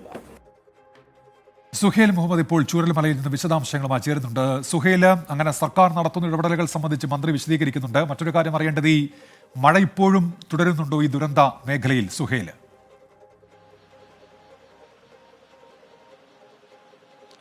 ഉന്മേഷ, ദുരന്ത മേഖലയിൽ മഴ ഇപ്പോൾ ഇല്ല. ഈ ദുരന്തം കഴിഞ്ഞ് 2 ആഴ്ച പിന്നിടുമ്പോഴും നമ്മളിപ്പോഴും പ്രാമുഖ്യം അല്ലെങ്കിൽ പരിഗണന നൽകുന്നത് തിരച്ചിലിന് തന്നെയാണ്. ഇന്ന് രാവിലെ തുടങ്ങിയ തിരച്ചിൽ ഏകദേശം 2 മണിക്ക് അവസാനിപ്പിക്കേണ്ടി വന്നു എന്നത് എടുത്തു പറയണം. കാരണം 2 മണിക്ക് അതിശക്തമായ മഴയാണ് ഈ ഉരുൾപൊട്ടൽ മേഖലകളായ മുണ്ടക്കൈ, ചുരൽമല ഭാഗത്ത്, ഞാനിപ്പോൾ നിൽക്കുന്ന ഈ ചുരൽമല അടക്കം ഉണ്ടായത്. ഏകദേശം 5 മണി വരെ, അതായത് 3 മണിക്കൂർ നിർത്താതെ അതിതീവ്രമായ മഴ പെയ്തു. ഇതിന് പിന്നാലെ ഇരുവഞ്ഞിപ്പുഴയിൽ ജലനിരപ്പ് അങ്ങേയറ്റം ഉയർന്നിട്ടുണ്ട്. ഈ ബെയിലിപ്പാലത്തിന് തൊട്ടു മുമ്പ് ഈ രക്ഷാപ്രവർത്തനത്തിന് വേണ്ടി ചുരൽമലയും മുണ്ടക്കയും ബന്ധിപ്പിക്കാൻ നിർമ്മിച്ച ഒരു താൽക്കാലിക പാലമുണ്ടായിരുന്നു ഫയർഫോഴ്സിൻ്റെത്. ആ പാലം ഏകദേശം ഭാഗികമായി തകർന്നു. അത്രത്തോളം ശക്തമായ മഴയായിരുന്നു. നമ്മൾ നേരത്തെ ദൃശ്യങ്ങളിലൊക്കെ കണ്ടത് ആ പാലത്തിന്റെ ഇരുമ്പ് അവശിഷ്ടങ്ങൾക്കിടയിൽ കാലിൽ കുടുങ്ങിയ പശു അകപ്പെടുകയായിരുന്നു. 1 മണിക്കൂറോളം നീണ്ട പരിശ്രമത്തിനൊടുവിൽ പശുവിനെ രക്ഷപ്പെടുത്തി. ഇനി രക്ഷാദൗത്യത്തിലേക്ക് വരുമ്പോൾ, അല്ലെങ്കിൽ തെരച്ചിൽ ദൗത്യത്തിലേക്ക് വരുമ്പോൾ അതിന്റെ സ്വഭാവം അല്പം മാറുന്നുണ്ട്. കഴിഞ്ഞ ദിവസമൊക്കെ വലിയ രീതിയിൽ ഒരു സന്നദ്ധ സേവകരും രക്ഷാദൗത്യത്തിൽ പ്രവർത്തകരുമായി വലിയൊരു അംഗബലം ഉണ്ടെങ്കിൽ ഇന്ന് അത്രത്തോളം അംഗബലമില്ല. ഏകദേശം അവരുടെ അംഗബലം കുറഞ്ഞു വരുന്നു, എണ്ണം കുറഞ്ഞു വരുന്നു. ഇപ്പോൾ ചുരുക്കം സന്നദ്ധ പ്രവർത്തകരും അഗ്നിരക്ഷാസേനയും പോലീസും മാത്രമാണ് തിരച്ചിലുള്ളത്. കഴിഞ്ഞ ദിവസങ്ങളെല്ലാം പരിശോധിക്കാൻ വിട്ടുപോയ കെട്ടിടങ്ങൾ കേന്ദ്രീകരിച്ചായിരുന്നു പരിശോധന. ഇന്ന് നടത്തിയ പരിശോധനയിലാണ് നമ്മൾ ഇപ്പോൾ നിൽക്കുന്ന ഇടത്ത്, ഈ വളരിമല സ്കൂളിന്റെ മുമ്പിലാണ് നമ്മൾ നിൽക്കുന്നത്. ഇതിന്റെ പിന്നിൽ നിന്നൊരു മൃതദേഹ ഭാഗം കിട്ടിയത്, ഒരു കൈയുടെ ഭാഗമാണ് കിട്ടിയത്. അതിനപ്പുറത്തേക്ക് തിരച്ചിലിന്റെ ഒരു ഫോക്കസ് ഷിഫ്റ്റ് ഇനി അങ്ങോട്ടുള്ള ദിവസങ്ങളിൽ മാറും എന്ന് നമുക്ക് പറയേണ്ടി വരുന്നു. കാരണം തിരച്ചിൽ ഔദ്യോഗികമായി നിർത്തില്ല എന്ന് അറിയിക്കുന്നുണ്ടെങ്കിലും ഇപ്പോഴുള്ള ഒരു ത്വരിതപ്പെട്ട അല്ലെങ്കിൽ ഒരു വേഗത്തിലുള്ള തിരച്ചിൽ ഇപ്പോൾ നടക്കുന്നില്ല എന്ന് തന്നെ പറയേണ്ടി വരും. സ്വാഭാവികമായും അതിജീവിച്ച ജനതയ്ക്ക് ഇനി വേണ്ടി വരുന്നത് സാങ്കേതികമായ ചില ആവശ്യങ്ങളാണ്. അവർക്ക് വീട് വേണം, രേഖകൾ വേണം. ഇനി അത്തരത്തിലേക്കുള്ളൊരു ഫോക്കസ് ഷിഫ്റ്റിൽ കാര്യങ്ങൾ നീങ്ങുമോ എന്ന് വരും ദിവസങ്ങളുടെ പ്രവർത്തനങ്ങൾ കൂടി കണ്ടറിഞ്ഞാൽ മാത്രമേ മനസ്സിലാകുകയുള്ളൂ. ഇപ്പോൾ ഇവർക്ക് നഷ്ടപ്പെട്ട ആധാർ, റേഷൻ കാർഡുകളൊക്കെ നൽകാൻ അതിനനുബന്ധിച്ച് ഈ ക്യാമ്പുകൾ റവന്യൂ വകുപ്പിന്റെയും LSTയുടെയും നേതൃത്വത്തിൽ നടക്കുന്നുണ്ട്. അതിന് പുറമെ പുനരധിവാസം അത് എത്രയും വേഗം, താൽക്കാലിക പുനരധിവാസമാണ് ഇപ്പോൾ ത്വരിതപ്പെട്ട് നടത്താനാവുക. അതിന് എവിടെയൊക്കെ വാടക വീടുകൾ ഉണ്ട് പരിസരത്ത് തന്നെ ഒറ്റപ്പെട്ടു പോകാതിരിക്കാൻ, അങ്ങനെ വാടക വീടുകളുടെ ഒരു വിവരശേഖരണമാണ് റവന്യൂ വകുപ്പ് നടത്തിയത്. അതിനോടനുബന്ധിച്ചൊരു പ്രതികരണമാണ് ഇപ്പോൾ കെ രാജൻ നടത്തിയിരിക്കുന്നത്. ഏകദേശം 20-ാം തീയതിക്കുള്ളിൽ ഇതിലൊരു തീരുമാനമുണ്ടാകും. അതിനുശേഷം ഈ തെരഞ്ഞെടുത്ത വാടക വീടുകളിലേക്ക് ഇവരെ മാറി താമസിക്കും. ഇപ്പോൾ ദുരിതാശ്വാസ ക്യാമ്പുകൾ കാര്യമായ ആളുകൾ, അവരൊക്കെ ബന്ധുവീടുകൾക്ക് മാറി. അതിനപ്പുറത്തേക്ക് ചില ആളുകളെ സന്നദ്ധ സേവകർ കണ്ടെത്തിയ ക്വാർട്ടേഴ്സുകളിലടക്കം മാറ്റിയിട്ടുണ്ട്. ഇവിടേക്ക് വേണ്ട വീട്ടുപകരണങ്ങളടക്കം ആവശ്യപ്പെട്ട് കളക്ടർ തന്നെ ഒരു കുറിപ്പ് നൽകിയിട്ടുണ്ട്. ഇതിന് പുറമെ ഈ ബാക്കി വെച്ച ചില വീടുകൾ ഇവിടെയുണ്ട്. അവിടെ നിന്ന് അവർക്ക് മിച്ചം ലഭിച്ച സാധനങ്ങളടക്കം എടുത്തുകൊണ്ടുപോകുന്ന ദയനീയ കാഴ്ച നമ്മൾ കണ്ടു. അത് ഇപ്പോൾ ഇവർ മാറി താമസിക്കാൻ ഉദ്ദേശിക്കുന്ന വാടക വീട്ടുകളിലേക്ക് കൊണ്ടുപോകാൻ ലക്ഷ്യമെന്നാണ് നമ്മൾ അവരോട് സംസാരിച്ചപ്പോൾ മനസ്സിലായത്. ഇപ്പോൾ തെരച്ചിൽ ദൗത്യം ഒരു ഭാഗത്ത്, പുനരധിവാസം മറുഭാഗത്ത്. അതിനപ്പുറത്തേക്ക് ഉരുൾപൊട്ടലിനിടയാക്കിയ സാഹചര്യം പഠിക്കാൻ ഒരു ആൾട്ടർനേറ്റീവായ സ്റ്റഡിയും നടക്കുന്നു. ദുരന്ത നിവാരണ അതോറിറ്റിയുടെ നേതൃത്വത്തിൽ ഒരു ആറംഗ സംഘം ഇതിൽ പഠനം നടത്തുന്നു. അവരുടെ പ്രധാന ഫോക്കസ് ഉരുൾപൊട്ടൽ എങ്ങനെ ഉണ്ടായോ എന്നുള്ളതാണ്. രണ്ടാമത്, ഇപ്പോൾ ബാക്കി വെച്ച ചില വീടുകളുണ്ട്. നമ്മൾ ഈ ദുരന്തം ഉണ്ടായത് മുതൽ പലരും ചോദിച്ചൊരു ചോദ്യമുണ്ട്, ഈ ഇടങ്ങളിൽ ഇനി വാസം യോഗ്യമാണോ എന്നുള്ളതാണ്. ആ ചോദ്യത്തിന് കൃത്യമായ ഒരു മറുപടി അത് കണ്ടെത്തുക കൂടിയായിരിക്കും ഇവരുടെ പഠനത്തിന്റെ പഠനങ്ങൾ നടത്തുന്നുണ്ട്. സുഹേലി, നാളത്തെ തിരച്ചിലിന്റെ ഒരു സ്വഭാവം എങ്ങനെയായിരിക്കും സുഹേല്?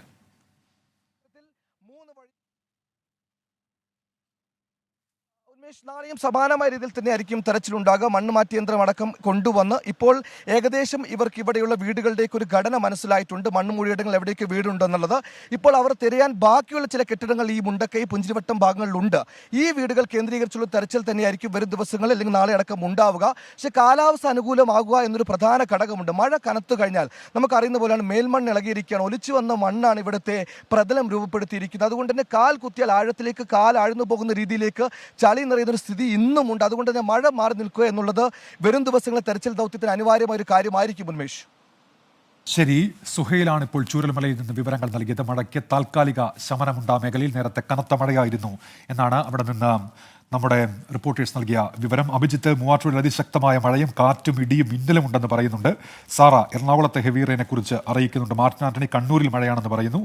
അസ്ലഹ മലപ്പുറത്ത് വലിയ മഴ പെയ്തുകൊണ്ടിരിക്കുന്നു പറയുന്നു. എസ്തറ്റിക് വിത്ത് മീ എന്നുള്ള അക്കൗണ്ടിൽ നിന്ന് പറയുന്നത് തൊടുപുഴയിൽ ഹെവി റെയിനാണ്, ഇടുക്കി ജില്ലയിൽ എന്നുള്ളതാണ്. അങ്ങനെ പലയിടങ്ങളിലും ശക്തമായ മഴയാണ്.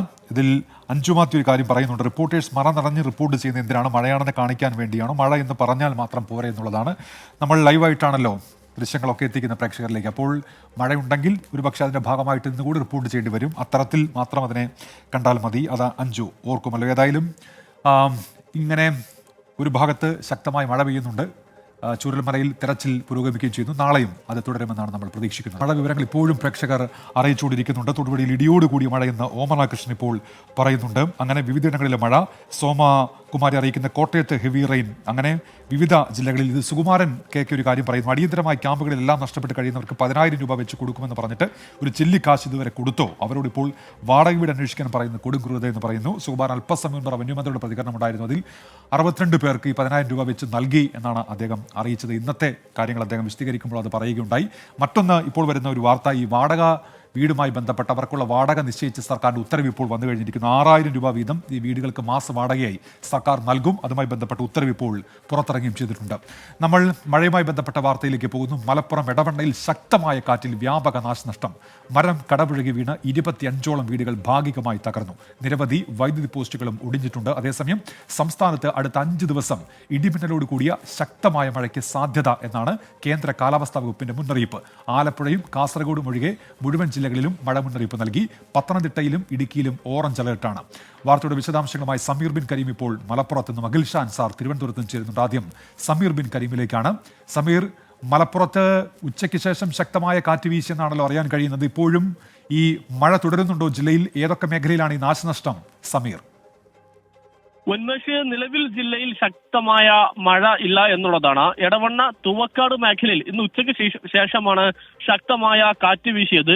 തുവക്കാട് മേഖലയിലുള്ള 25ഓളം വീടുകൾ ഭാഗികമായി കേടുപാടുകൾ സംഭവിച്ചു എന്നുള്ളതാണ്. മരങ്ങൾ വീടിന് മുകളിലേക്ക് പതിച്ചാണ് വീടുകൾ തകർന്ന ഒരു സാഹചര്യം ഉണ്ടായത്. പ്രദേശത്ത് നിരവധി മരങ്ങളും കടപുഴകി വീണു എന്നുള്ളതാണ് ദൃക്സാക്ഷികൾ വ്യക്തമാക്കുന്നത്. വൈദ്യുതി പോസ്റ്റുകളും വൈദ്യുത ലൈനുകളും എല്ലാം തന്നെ തകർന്ന ഒരവസ്ഥയാണ് നിലവിൽ പ്രദേശത്തുള്ളത്. നിരവധി വീടുകളുടെ ഓടും ഒപ്പം തന്നെ ആസ്പെറ്റോസ് ഷീറ്റ് അടക്കമുള്ളവ ഈ കൊടുങ്കാറ്റിൽ പറന്നു പോകുന്ന ഒരു സാഹചര്യം ഉണ്ടായി. പിന്നാലെ തിരുവാലി ഫയർഫോഴ്സും സന്നദ്ധ സംഘടനകളും നാട്ടുകാരുടെ നേതൃത്വത്തിൽ പ്രദേശത്തൊക്കെ തന്നെ മരങ്ങളെല്ലാം തന്നെ വെട്ടി നീക്കി നിലവിൽ സാധാരണഗതിയിലേക്ക് ആക്കിക്കൊണ്ടിരിക്കുകയാണ്. അങ്ങനെ കൂടുതൽ സമയം ഇന്ന് കാറ്റ് വീശിയില്ല. പക്ഷേ കുറഞ്ഞ സമയം മാത്രമാണ് കാറ്റ് വീശിയത്. ആ സമയത്താണ് ഇത്രയധികം നാശനഷ്ട പ്രദേശത്ത് ഉണ്ടായത് എന്നുള്ളതാണ് ഈ നാട്ടുകാർ വ്യക്തമാക്കുന്നത്. 25ഓളം വീടുകളാണ് ഭാഗികമായി തകർന്നത്. ഉന്മേഷ്. സമീർ ബിൻ കരീമാണ് മലപ്പുറത്ത് വിവരങ്ങൾ നൽകിയത്. അഖിൽ ഷാ അൻസാറുണ്ട് തിരുവനന്തപുരത്ത്. അഖിൽ ഷാ, 5 ദിവസം സംസ്ഥാനത്ത് മഴയുണ്ട് എന്നുള്ളതാണല്ലോ ഈ ചക്രവാത ചുഴി ശ്രീലങ്കയ്ക്ക്, വടക്കൻ ശ്രീലങ്കയ്ക്ക് മുകളിൽ എന്നാണല്ലോ ഇപ്പോൾ അറിയിക്കുന്നത്. അതിന്റെ പ്രഭാവത്തിലായിരിക്കുമല്ലോ ഈ മഴ. എന്തൊക്കെയാണ് പുതിയ മുന്നറിയിപ്പുകൾ അഖിൽ ഷാ? ഉന്മേഷ്, ഈ മഴ അടുത്ത ദിവസങ്ങളിൽ, വരുന്ന 5 ദിവസങ്ങളിൽ ശക്തമാകുമെന്നുള്ള കാര്യമാണ് നിലവിൽ കേന്ദ്ര കാലാവസ്ഥാ വകുപ്പ് നൽകുന്ന മുന്നറിയിപ്പ്.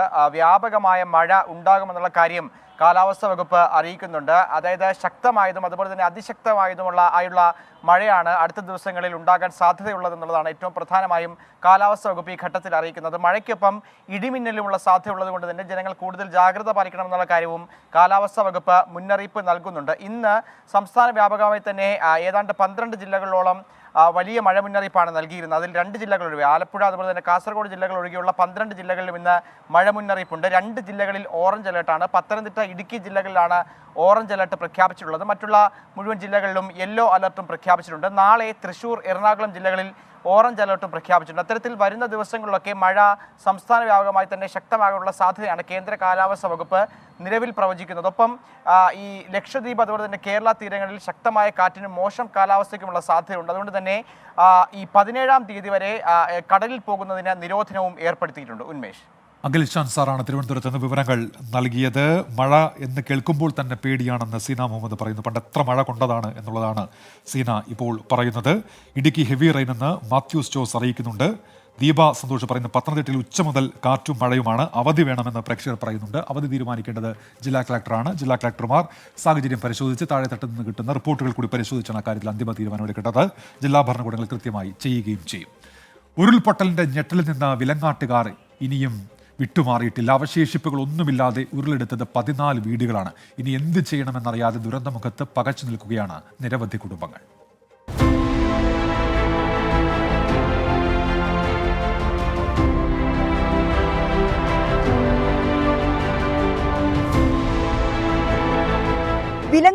ഉരുൾപൊട്ടലിന് 100-ലേറെ പ്രഭവ കേന്ദ്രങ്ങളുണ്ടെന്നാണ് ഡ്രോൺ സർവേ റിപ്പോർട്ട്. 14 വീടുകൾ പൂർണ്ണമായും ഉരുളെടുത്തു. 112 വീടുകൾ വാസയോഗ്യമല്ല. നാശനഷ്ടങ്ങളുടെ കണക്കെടുപ്പ് ഒരു ഭാഗത്ത് തുടരുന്നുണ്ട്. പക്ഷേ ആ കണക്കിനപ്പുറത്താണ് ദുരിതബാധിതരുടെ ആശങ്ക. 14 വീടുകൾ നിന്ന സ്ഥലത്ത് അവയുടെ അവശിഷ്ടങ്ങൾ പോലുമില്ല. സോണിയെപ്പോലുള്ളവരുടെ ഒരായുസിന്റെ അധ്വാനമാണ് ഉരുൾ കൊണ്ടുപോയത്. ഇനി എന്ത് എന്ന ചോദ്യമാണ് ഇവർ ഉന്നയിക്കുന്നത്. ഒന്നും പറയാൻ പറ്റുന്നില്ലാത്ത അവസ്ഥ തന്നെ. ആകെ എല്ലാം പോയില്ലേ. ഇനിയിപ്പോൾ ഒന്നേം തുടങ്ങണമല്ലോ. നമ്മൾ 10 വർഷത്തെ സ്വന്തമായിട്ട് ഞാൻ അധ്വാനിച്ച് ഉണ്ടാക്കിയ വീട് 10 വർഷമായി. എൻ്റെ തറവാട്ട് വീട് അവിടെയായിരുന്നു. 70 വർഷമായിട്ട് അവർ താമസിച്ചിരുന്നു അവിടെ. ഞാനൊക്കെ ഉണ്ടായത് ഇവിടെ തന്നെ, ആ വീട്ടിലാണ്. അപ്പോൾ അവിടെ നിന്ന് നമ്മൾ ഇറങ്ങി ഇത് ഉണ്ടാക്കിയതാണ്. അപ്പോൾ ഇനിയിപ്പോൾ ഇവിടെ നമുക്ക് ബാക്കിയുള്ള സ്ഥലങ്ങളാണ് ഈ സ്ഥലങ്ങളും ആ സ്ഥലവും. അവിടേക്കൊന്നും ഇനി വാസയോഗ്യമല്ല. ഇനിയിപ്പം വീട് വെക്കാനൊരു സ്ഥലം കണ്ടെത്തി വീട് വെച്ച് ഇനി ഒന്നേന്ന് എല്ലാ കാര്യവും ജീവിതം തുടങ്ങണം.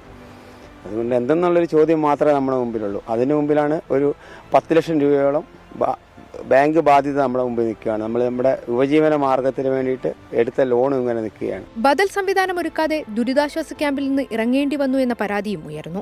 ഇവിടെ താമസിക്കാൻ പറ്റില്ല എന്നുള്ളതാണ് എന്താക്കുന്നത് ആ ഉദ്യോഗസ്ഥന്മാരെല്ലാം വന്നിട്ട് പറഞ്ഞിട്ട് പോയിട്ടുള്ളത്. ആ സ്ഥിതിക്ക് വെച്ചാൽ നമുക്ക് വലിയ സംവിധാനം കാണിച്ചു തരണ്ടേ. നമ്മളിപ്പോൾ എന്ന് വെച്ചാൽ നമ്മള് വെല്ലോട് ഹയർ സെക്കൻഡറി സ്കൂളിൽ അവിടെയായിരുന്നു നമ്മളിപ്പോൾ ഇത്രയും ദിവസം ക്യാമ്പായത്. ഞായറാഴ്ച ആയിരുന്നു ക്യാമ്പ് പിരിച്ചുവിട്ട്. പിറ്റേ ദിവസം ഒരു ദിവസം കൂടി നിന്നോന്ന് പറഞ്ഞു. എന്നിട്ട് എന്ത് ചെയ്തില്ല, നമുക്ക് വലിയ സംവിധാനം കാണിച്ചു തന്നിട്ടില്ല. എന്നാൽ ഈ പരാതി അടിസ്ഥാനരഹിതമാണെന്ന് വാണിമേൽ പഞ്ചായത്ത് പ്രസിഡന്റ് പ്രതികരിച്ചു. കൂടുതൽ പരാതിയായി മുന്നോട്ട് വന്ന സാബു നന്ദിക്കാട് എന്ന് പറയുന്ന ആൾക്ക് 2 ദിവസം മുമ്പ് നമ്മൾ വീട് അലോട്ട് ചെയ്തിട്ടുണ്ട്. അദ്ദേഹം ആ വീട് ക്ലീൻ ചെയ്ത് പോകാം എന്നുള്ള ഒരു കാര്യം പറഞ്ഞുകൊണ്ടാണ് ആ ക്യാമ്പിൽ നിൽക്കുന്നത്. പിന്നെ വേറെ ഒരു പരാതി പറഞ്ഞ ആൾ പപ്പനാണ്. അയാൾ KSRTC ബസ് കണ്ടക്ടറാണ്. അദ്ദേഹത്തിന് ഇന്നലെ മെനിഞ്ഞാന്ന് ഞായറാഴ്ച വൈകുന്നേരം ഇവിടുന്ന് സെക്രട്ടറി 12 ദിവസത്തെ ക്യാമ്പിൽ സുഖസുന്ദരമായി താമസിച്ചതിന്റെ ഡ്യൂട്ടി സർട്ടിഫിക്കറ്റ് അദ്ദേഹത്തിന് വേണ്ടി നമ്മൾ കൊടുത്തിട്ടുണ്ട്. അയാൾ ഡ്യൂട്ടിക്ക് ഹാജരാവാതെ ഇവിടെ ഒരു പ്രശ്നവും ഇല്ലാതെ ജീവിച്ച ആളാണ്. അദ്ദേഹത്തിന് നമ്മൾ 12 ദിവസത്തെ ഡ്യൂട്ടി സർട്ടിഫിക്കറ്റ് ഇഷ്യൂ ചെയ്തിട്ടുണ്ട്. അവരൊക്കെയാണ് പരാതി പറഞ്ഞിരിക്കുന്നത്. ഏത് അടിസ്ഥാനത്തിലാണ് പരാതി പറഞ്ഞത് ഞങ്ങൾക്ക് അറിയില്ല. പ്രദേശത്ത് വിദഗ്ധ സംഘത്തിന്റെ പരിശോധന നിലവിൽ തുടരുന്നുണ്ട്. 2019 വിലങ്ങാട്ട് ഉരുൾപൊട്ടലുണ്ടായിട്ടുണ്ട്. അന്ന് 4 പേർക്കാണ് ജീവൻ നഷ്ടമായത്. വീണ്ടും ഉരുൾപൊട്ടൽ ഉണ്ടായതിൽ ശാസ്ത്രീയ പഠനം നടത്തുന്നുണ്ട്. ഈ പ്രദേശം ഇനി വാസയോഗ്യമാണോ എന്നും പരിശോധിക്കും. റിപ്പോർട്ട് ഉടൻ ജില്ലാ കളക്ടർക്ക് കൈമാറും. വിലങ്ങാട്ടെ ദുരന്ത മേഖലയിൽ വിദഗ്ധ സംഘം നടത്തുന്ന പരിശോധനാ റിപ്പോർട്ട് നിർണായകമാണ്. ദുരിതബാധിതരുടെ പുനരധിവാസം, അവർക്ക് ഈ പ്രദേശത്ത് തന്നെ താമസിക്കാൻ കഴിയുമോ, ഇത്തരം കാര്യങ്ങളെല്ലാം തീരുമാനിക്കുക ഈ റിപ്പോർട്ടിന്റെ അടിസ്ഥാനത്തിലാകും. ഈ മാസം 20-നകം റിപ്പോർട്ട് സമർപ്പിക്കാനാണ് കളക്ടർ നിർദ്ദേശം നൽകിയിട്ടുള്ളത്. വിലങ്ങാട് നിന്ന് പ്രജുൽ സുരേഷിനൊപ്പം മിഥില ബാലൻ, 24. ഇതിനിടെ ബിജു ഒരു വിമർശനം പറയുന്നുണ്ട്. ബംഗ്ലാദേശ് കൂട്ടക്കൊല നിങ്ങൾ കണ്ടില്ലേ എന്നുള്ളതാണ് ചോദ്യം അദ്ദേഹത്തിന്റെ. ബംഗ്ലാദേശുമായി ബന്ധപ്പെട്ട അത്തരം വാർത്തകൾ കത്തിപ്പടർന്ന സമയത്ത് നമ്മൾ ആ വാർത്തകൾ നൽകിയതാണ്. ഏതെങ്കിലും ഒരു സമയത്ത് ബിജു നോക്കിയപ്പോൾ ഒരു പക്ഷേ കണ്ടില്ല എന്ന് മാത്രമേ ഉണ്ടാവുകയുള്ളൂ. ആ വാർത്തകൾ അതേ കൃത്യമായ ഫോളോ അപ്പുകളൊക്കെ 24 നൽകിയിരുന്നതാണ് എന്ന് താങ്കൾ ഓർക്കുമല്ലോ. ഇനി യാത്രക്കാരുടെ ശ്രദ്ധയ്ക്ക് ഒരു വാർത്തയുണ്ട്. പാലക്കാട് തിരുനെൽവേലി പാലരുവി എക്സ്പ്രസിലെ യാത്രാ ദുരിതത്തിന് പരിഹാരമാകുന്നു. 4 അധിക കോച്ചുകൾ അനുവദിച്ചിരിക്കുന്നു. 3 ജനറൽ കോച്ചും ഒരു സ്ലീപ്പർ കോച്ചും കൂടി ചേർക്കുമെന്നാണ് ഇപ്പോൾ അറിയാൻ കഴിയുന്നത്. അശ്വിൻ പാലാഴിയുണ്ട് വിശദാംശങ്ങളുമായി. അശ്വിൻ, എന്തൊക്കെയാണ് വിവരങ്ങൾ? ഉമേഷ്, ഈ പാലരുവി എക്സ്പ്രസിലെ യാത്രാ ദുരിതവുമായി ബന്ധപ്പെട്ട് നിരവധി വിമർശനങ്ങളും പ്രതിഷേധങ്ങളും എല്ലാം കഴിഞ്ഞ കുറേ നാളുകളായി ഉയരുന്നുണ്ട്. കഴിഞ്ഞ ദിവസവും പാലരുവി എറണാകുളത്തെത്തിയപ്പോൾ യാത്രക്കാർ പ്രതിഷേധം ഉന്നയിച്ചതാണ്. കറുത്ത ബാഡ്ജ് കെട്ടി യാത്ര ചെയ്തും പ്രതിഷേധമുണ്ടായിരുന്നു. ഇന്നും യാത്രാ ദുരിതവുമായി ബന്ധപ്പെട്ട് ഒരു യുവാവ് പാലരുവിയിൽ കുഴഞ്ഞു വീഴുന്ന സാഹചര്യം ഉണ്ടായിരുന്നു. അതിന് പിന്നാലെയാണ് കൂടുതൽ കോച്ചുകൾ അനുവദിച്ചുകൊണ്ടുള്ള ഒരു ഉത്തരവ് ഇപ്പോൾ സദേൺ റെയിൽവേ പുറത്തിറക്കിയിരിക്കുന്നത്. പുതിയ ഉത്തരവ് പ്രകാരം അല്ലെങ്കിൽ പുതിയ കൂട്ടിച്ചേർക്കുമ്പോൾ 5 ജനറൽ സ്ലീപ്പർ ക്ലാസ് കോച്ചുകൾക്ക് പുറമെ 11 ജനറൽ സെക്കൻഡ് ക്ലാസ് കോച്ചുകൾ കൂടി വരുന്നുണ്ട്. അതേസമയം ഒരു വിശദീകരണം കൂടി സദേൺ റെയിൽവേ പറയുന്നുണ്ട്. ഈ പ്രതിഷേധങ്ങളുടെ ഭാഗമായല്ല കൂടുതൽ കോച്ചുകൾ കൂട്ടിച്ചേർത്തതെന്നാണ് പറയുന്നത്. തിരുച്ചെന്തൂരിലേക്ക് ഈ ട്രെയിനിന്റെ സർവീസ് നീട്ടുന്നതിന്റെ ഭാഗമായാണ് ഇങ്ങനെ കോച്ചുകൾ അനുവദിച്ചത് എന്നുകൂടി ഒരു വിശദീകരണവും സദേൺ റെയിൽവേ നൽകുന്നുണ്ട്. ഉന്മേഷ്, ശരി. അശ്വിൻ പാലാഴിയാണ് ഇപ്പോൾ വാർത്തയുടെ വിശദാംശങ്ങൾ നൽകിയത്. ഇപ്പോൾ നൌഷാദ് പിന്നത്തെ കാര്യം പറയുന്നു. വയനാട് പോലെ ശ്രദ്ധ ചെലുത്തേണ്ട മേഖലയാണ് വിലങ്ങാട്. അവിടെയുള്ള പാവപ്പെട്ടവരെയും ചേർത്ത് പിടിക്കണം. എവിടെയൊക്കെ ദുരന്തം ഉണ്ടാകുന്നുണ്ടോ അത്തരത്തിൽ അവിടെയൊക്കെ ദുരിതം അനുഭവിച്ച് കഴിയുന്ന ആളുകളെ നമ്മൾ ചേർത്ത് പിടിക്കേണ്ടതാണെന്നുള്ള പൊതുവികാരമാണ് നൌഷാദ് ഇപ്പോൾ പങ്കുവയ്ക്കുന്നത്. കൂടുതൽ പ്രേക്ഷകർക്കും ഒരിക്കൽ കൂടി പൊതുജനം കഴുതിയിൽ അസ്രന്ന പരിപാടിയിലേക്ക് സ്വാഗതം. ഇതിൽ ഹെബി ഒരു കാര്യം പറയുന്നുണ്ട്. വയനാടിനൊപ്പം 24-ന്റെ കണക്ട് ആപ്പ് അത് UK ഡൗൺലോഡ് ചെയ്യാൻ കഴിയുന്നില്ല എന്നാണ് പറയുന്നത്. ഒന്നുകൂടി ശ്രമിച്ചു നോക്കൂ. UK നിന്ന് ഡൗൺലോഡ് ചെയ്ത് തുക അയച്ച കാര്യമൊക്കെ ചില പ്രേക്ഷകർ അവിടെ നിന്ന് അറിയിക്കുകയുണ്ടായി. അതുകൊണ്ട് എന്താണ് താങ്കൾ നോക്കുമ്പോൾ അങ്ങനെ സംഭവിക്കുന്നത് അറിയില്ല. ഒരിക്കൽ കൂടി ശ്രമിച്ചു നോക്കൂ, അതിന് കഴിയുമെന്നാണ് നമ്മൾ മനസ്സിലാക്കുന്നത്. അരുൺ ജോസ് ഒരു കാര്യം അറിയിക്കുന്നുണ്ട്. ഞാൻ പൊതുമരാമത്ത് വകുപ്പ് ജീവനക്കാരനാണ്, വയനാട് സ്വദേശിയാണ്, എൻ്റെ വീട് ദുരന്തമനുഭവിക്കുന്ന സഹോദരങ്ങൾക്ക് വിട്ടുകൊടുക്കാൻ തയ്യാറാണ് എന്ന് അരുൺ ജോസ് ഇപ്പോൾ അറിയിക്കുന്നു. അരുണിൻ്റെ നല്ല മനസ്സാണ് ആ പ്രസ്താവനയിൽ നിന്ന് മനസ്സിലാക്കാൻ കഴിയുന്നത്. അരുൺ അതുമായി ബന്ധപ്പെട്ട് റവന്യൂ അധികൃതരെ ബന്ധപ്പെടുമല്ലോ. അരുൺ റവന്യൂ വകുപ്പിൽ തന്നെയാണല്ലോ ജോലി ചെയ്യുന്നത്. അരുൺ ജോസാണ് ഇക്കാര്യം അറിയിക്കുന്നത്. വയനാട് ഉരുൾപൊട്ടൽ ദുരിതബാധിതർക്ക് വീട്ടുവാടക നൽകുന്നതിന് തുക നിശ്ചയിച്ച് സർക്കാർ ഉത്തരവിറക്കി. ഒരു കുടുംബത്തിന് വാടക ഇനത്തിൽ പ്രതിമാസം 6000 രൂപ നൽകും. സൗജന്യ വാടക വീടുകളിലേക്ക് മാറുന്നവർക്ക് ഈ തുക ഉണ്ടാകില്ല. MG പ്രതീഷുണ്ട് തിരുവനന്തപുരത്ത് നിന്ന്. പ്രതീഷ്, 6000 രൂപ ഇപ്പോൾ നിശ്ചയിച്ചിരിക്കുന്നു സർക്കാർ. വിവരങ്ങൾ എന്തൊക്കെയാണ്? ഉന്മേഷ, ദുരിതബാധിതർക്ക് സ്ഥിരമായി പുനരധിവാസം ഉണ്ടാകുന്നതുവരെ താൽക്കാലികമായി അവരെ മാറ്റിപ്പാർപ്പിക്കാനാണ് സർക്കാർ ഇപ്പോൾ തീരുമാനിച്ചിരിക്കുന്നത്. നേരത്തെ തന്നെ ഇതുമായി ബന്ധപ്പെട്ടുള്ള നടപടികളിലേക്ക് സർക്കാർ കടന്നിരുന്നു. ഇപ്പോൾ ഈ വാടക വീട്ടിന് സർക്കാർ നൽകുന്ന തുക സംബന്ധിച്ചാണ് ഒരു തീരുമാനമുണ്ടായിരിക്കുന്നത്. നിശ്ചിത തുക നിർണയിച്ചുകൊണ്ട് ദുരന്ത നിവാരണ വകുപ്പ് ഉത്തരവായി തന്നെ പുറത്തിറങ്ങിയിട്ടുണ്ട്. വാടക വീട്ടിലേക്ക് മാറുന്ന ഓരോ കുടുംബത്തിനും പ്രതിമാസം 6000 രൂപ നൽകാനാണ് സർക്കാർ തീരുമാനിച്ചിരിക്കുന്നത്. ഒപ്പം ഈ ബന്ധുവീടുകളിലേക്ക് മാറുന്ന കുടുംബങ്ങളുണ്ട്, ഇവർക്കും 6000 രൂപ നൽകാൻ സർക്കാർ തീരുമാനിച്ചിട്ടുണ്ട്. മറ്റൊരു പ്രധാനപ്പെട്ട കാര്യം, ഈ സൗജന്യമായി വീട് വിട്ടു നൽകാൻ സന്നദ്ധരായി പലരും വന്നിട്ടുണ്ട്. അത്തരത്തിൽ സൗജന്യമായി താമസ സൗകര്യം ഒരുക്കുന്ന കുടുംബങ്ങൾക്ക് തുക അനുവദിക്കേണ്ടതില്ല എന്നതാണ് സർക്കാരിൻ്റെ തീരുമാനം. ഒപ്പം ഈ പകുതിയോളം സ്പോൺസർഷിപ്പ് തുക നൽകാൻ സന്നദ്ധരായും ചില ആളുകൾ എത്തിയിട്ടുണ്ട്. അങ്ങനെയെങ്കിൽ ആ കുടുംബങ്ങൾക്കും 6000 രൂപ പരമാവധി നൽകാമെന്ന് സർക്കാർ ഈ ഉത്തരവിലൂടെ പുറത്തിറക്കിയിരിക്കുന്നു എന്നതാണ് ഏറ്റവും പ്രധാനപ്പെട്ട കാര്യം. മുഖ്യമന്ത്രിയുടെ ദുരിതാശ്വാസ നിധിയിൽ നിന്നായിരിക്കും ഈ പണം വിനിയോഗിക്കുക. ഉന്മേഷ, ശരി, MG പ്രതീഷാണ് വിവരങ്ങൾ നൽകിയത്. തലസ്ഥാന നഗരത്തിലെ ജനങ്ങൾക്ക് പാർവതി പുത്തനാർ ഒരു ഭയമായി മാറിയിട്ട് കാലം ഒരുപാടായി. തിരുവനന്തപുരം നഗരത്തിന്റെ മാലിന്യവാഹിയായി ഒഴുകുന്ന പാർവതി പുത്തനാർ പുനരുജ്ജീവിപ്പിക്കണം എന്ന ആവശ്യം കാലങ്ങളായി ഉയരുകയാണ്. എന്നാൽ തോടിന്റെ വികസനത്തിന് സ്ഥലം ഏറ്റെടുക്കുന്നതുമായി ബന്ധപ്പെട്ട് പ്രഖ്യാപിച്ച പാക്കേജിനെതിരെ ശക്തമായ പ്രതിഷേധവുമായി രംഗത്തെത്തിയിരിക്കുകയാണ് ജനങ്ങൾ. പാക്കേജുകൾ അപര്യാപ്തം എന്നാണ് പ്രദേശവാസികൾ പറയുന്നത്. പാക്കേജിനെതിരെ സംയുക്ത സമരസമിതി രൂപീകരിച്ച് പ്രക്ഷോഭം തുടങ്ങിയിരിക്കുകയാണ്. തിരുവനന്തപുരം മുതൽ കാസർഗോഡ് വരെയുള്ള ദേശീയ ജലപാത പദ്ധതിക്ക് പൂന്തുറ SM ബ്ലോക്കിലെ ജനങ്ങൾ എതിരല്ല. എന്നാൽ തിരുവനന്തപുരത്തിന്റെ ഹൃദയഭാഗത്ത് താമസിക്കുന്നവർ ഈ പദ്ധതിയെ ചൊല്ലി ഇപ്പോൾ ഉത്കണ്ഠയിലും ആശങ്കയിലുമാണ്. കുടിയിറക്കപ്പെടുന്നതിന് പകരമായി പുതിയ ജീവിതം തുടങ്ങുന്നതിന് വീടും വസ്തുവും വാങ്ങുന്നതിന് ഉചിതമായ നഷ്ടപരിഹാരം വേണമെന്നതാണ് ഇവരുടെ ആവശ്യം. തെക്കേ ഇന്ത്യയിലെ എഞ്ചിനീയറിംഗ് വിസ്മയങ്ങളിലൊന്നാണ് മനുഷ്യനിർമ്മിതിയായ പാർവതി പുത്തനാർ. 1824 തിരുവിതാംകൂർ റീജന്റായിരുന്ന റാണി ഗൗരി പാർവതിഭായാണ് തിരുവനന്തപുരത്തെ വള്ളക്കടവ് മുതൽ വർക്കല ശിവഗിരി കുന്നുവരെയുള്ള കായലുകളെ കോർത്തിണക്കി ഈ ജലപാത നിർമ്മിച്ചത്. ഇപ്പോൾ ദേശീയ ജലപാത പദ്ധതിയുടെ ഭാഗമായാണ് പാർവതി പുത്തനാറിന്റെ ഇരുകരകളിലുമുള്ള ഭൂമി ഏറ്റെടുക്കാൻ തീരുമാനിച്ചത്. എന്നാൽ ഇതിന് പകരമായി സർക്കാർ പ്രഖ്യാപിച്ച പാക്കേജാണ് ജനങ്ങളുടെ കടുത്ത എതിർപ്പിന് ഇടയാക്കിയത്. 60 വർഷത്തിലേറെയായി കരകളിലെ പുറമ്പോക്ക് ഭൂമിയിൽ താമസിക്കുന്നവർക്ക് സർക്കാർ പ്രഖ്യാപിച്ചത് 10 ലക്ഷം രൂപ മാത്രം. 35 മീറ്ററാണ് പദ്ധതിക്കായി വിജ്ഞാപനത്തിൽ പറയുന്നത്.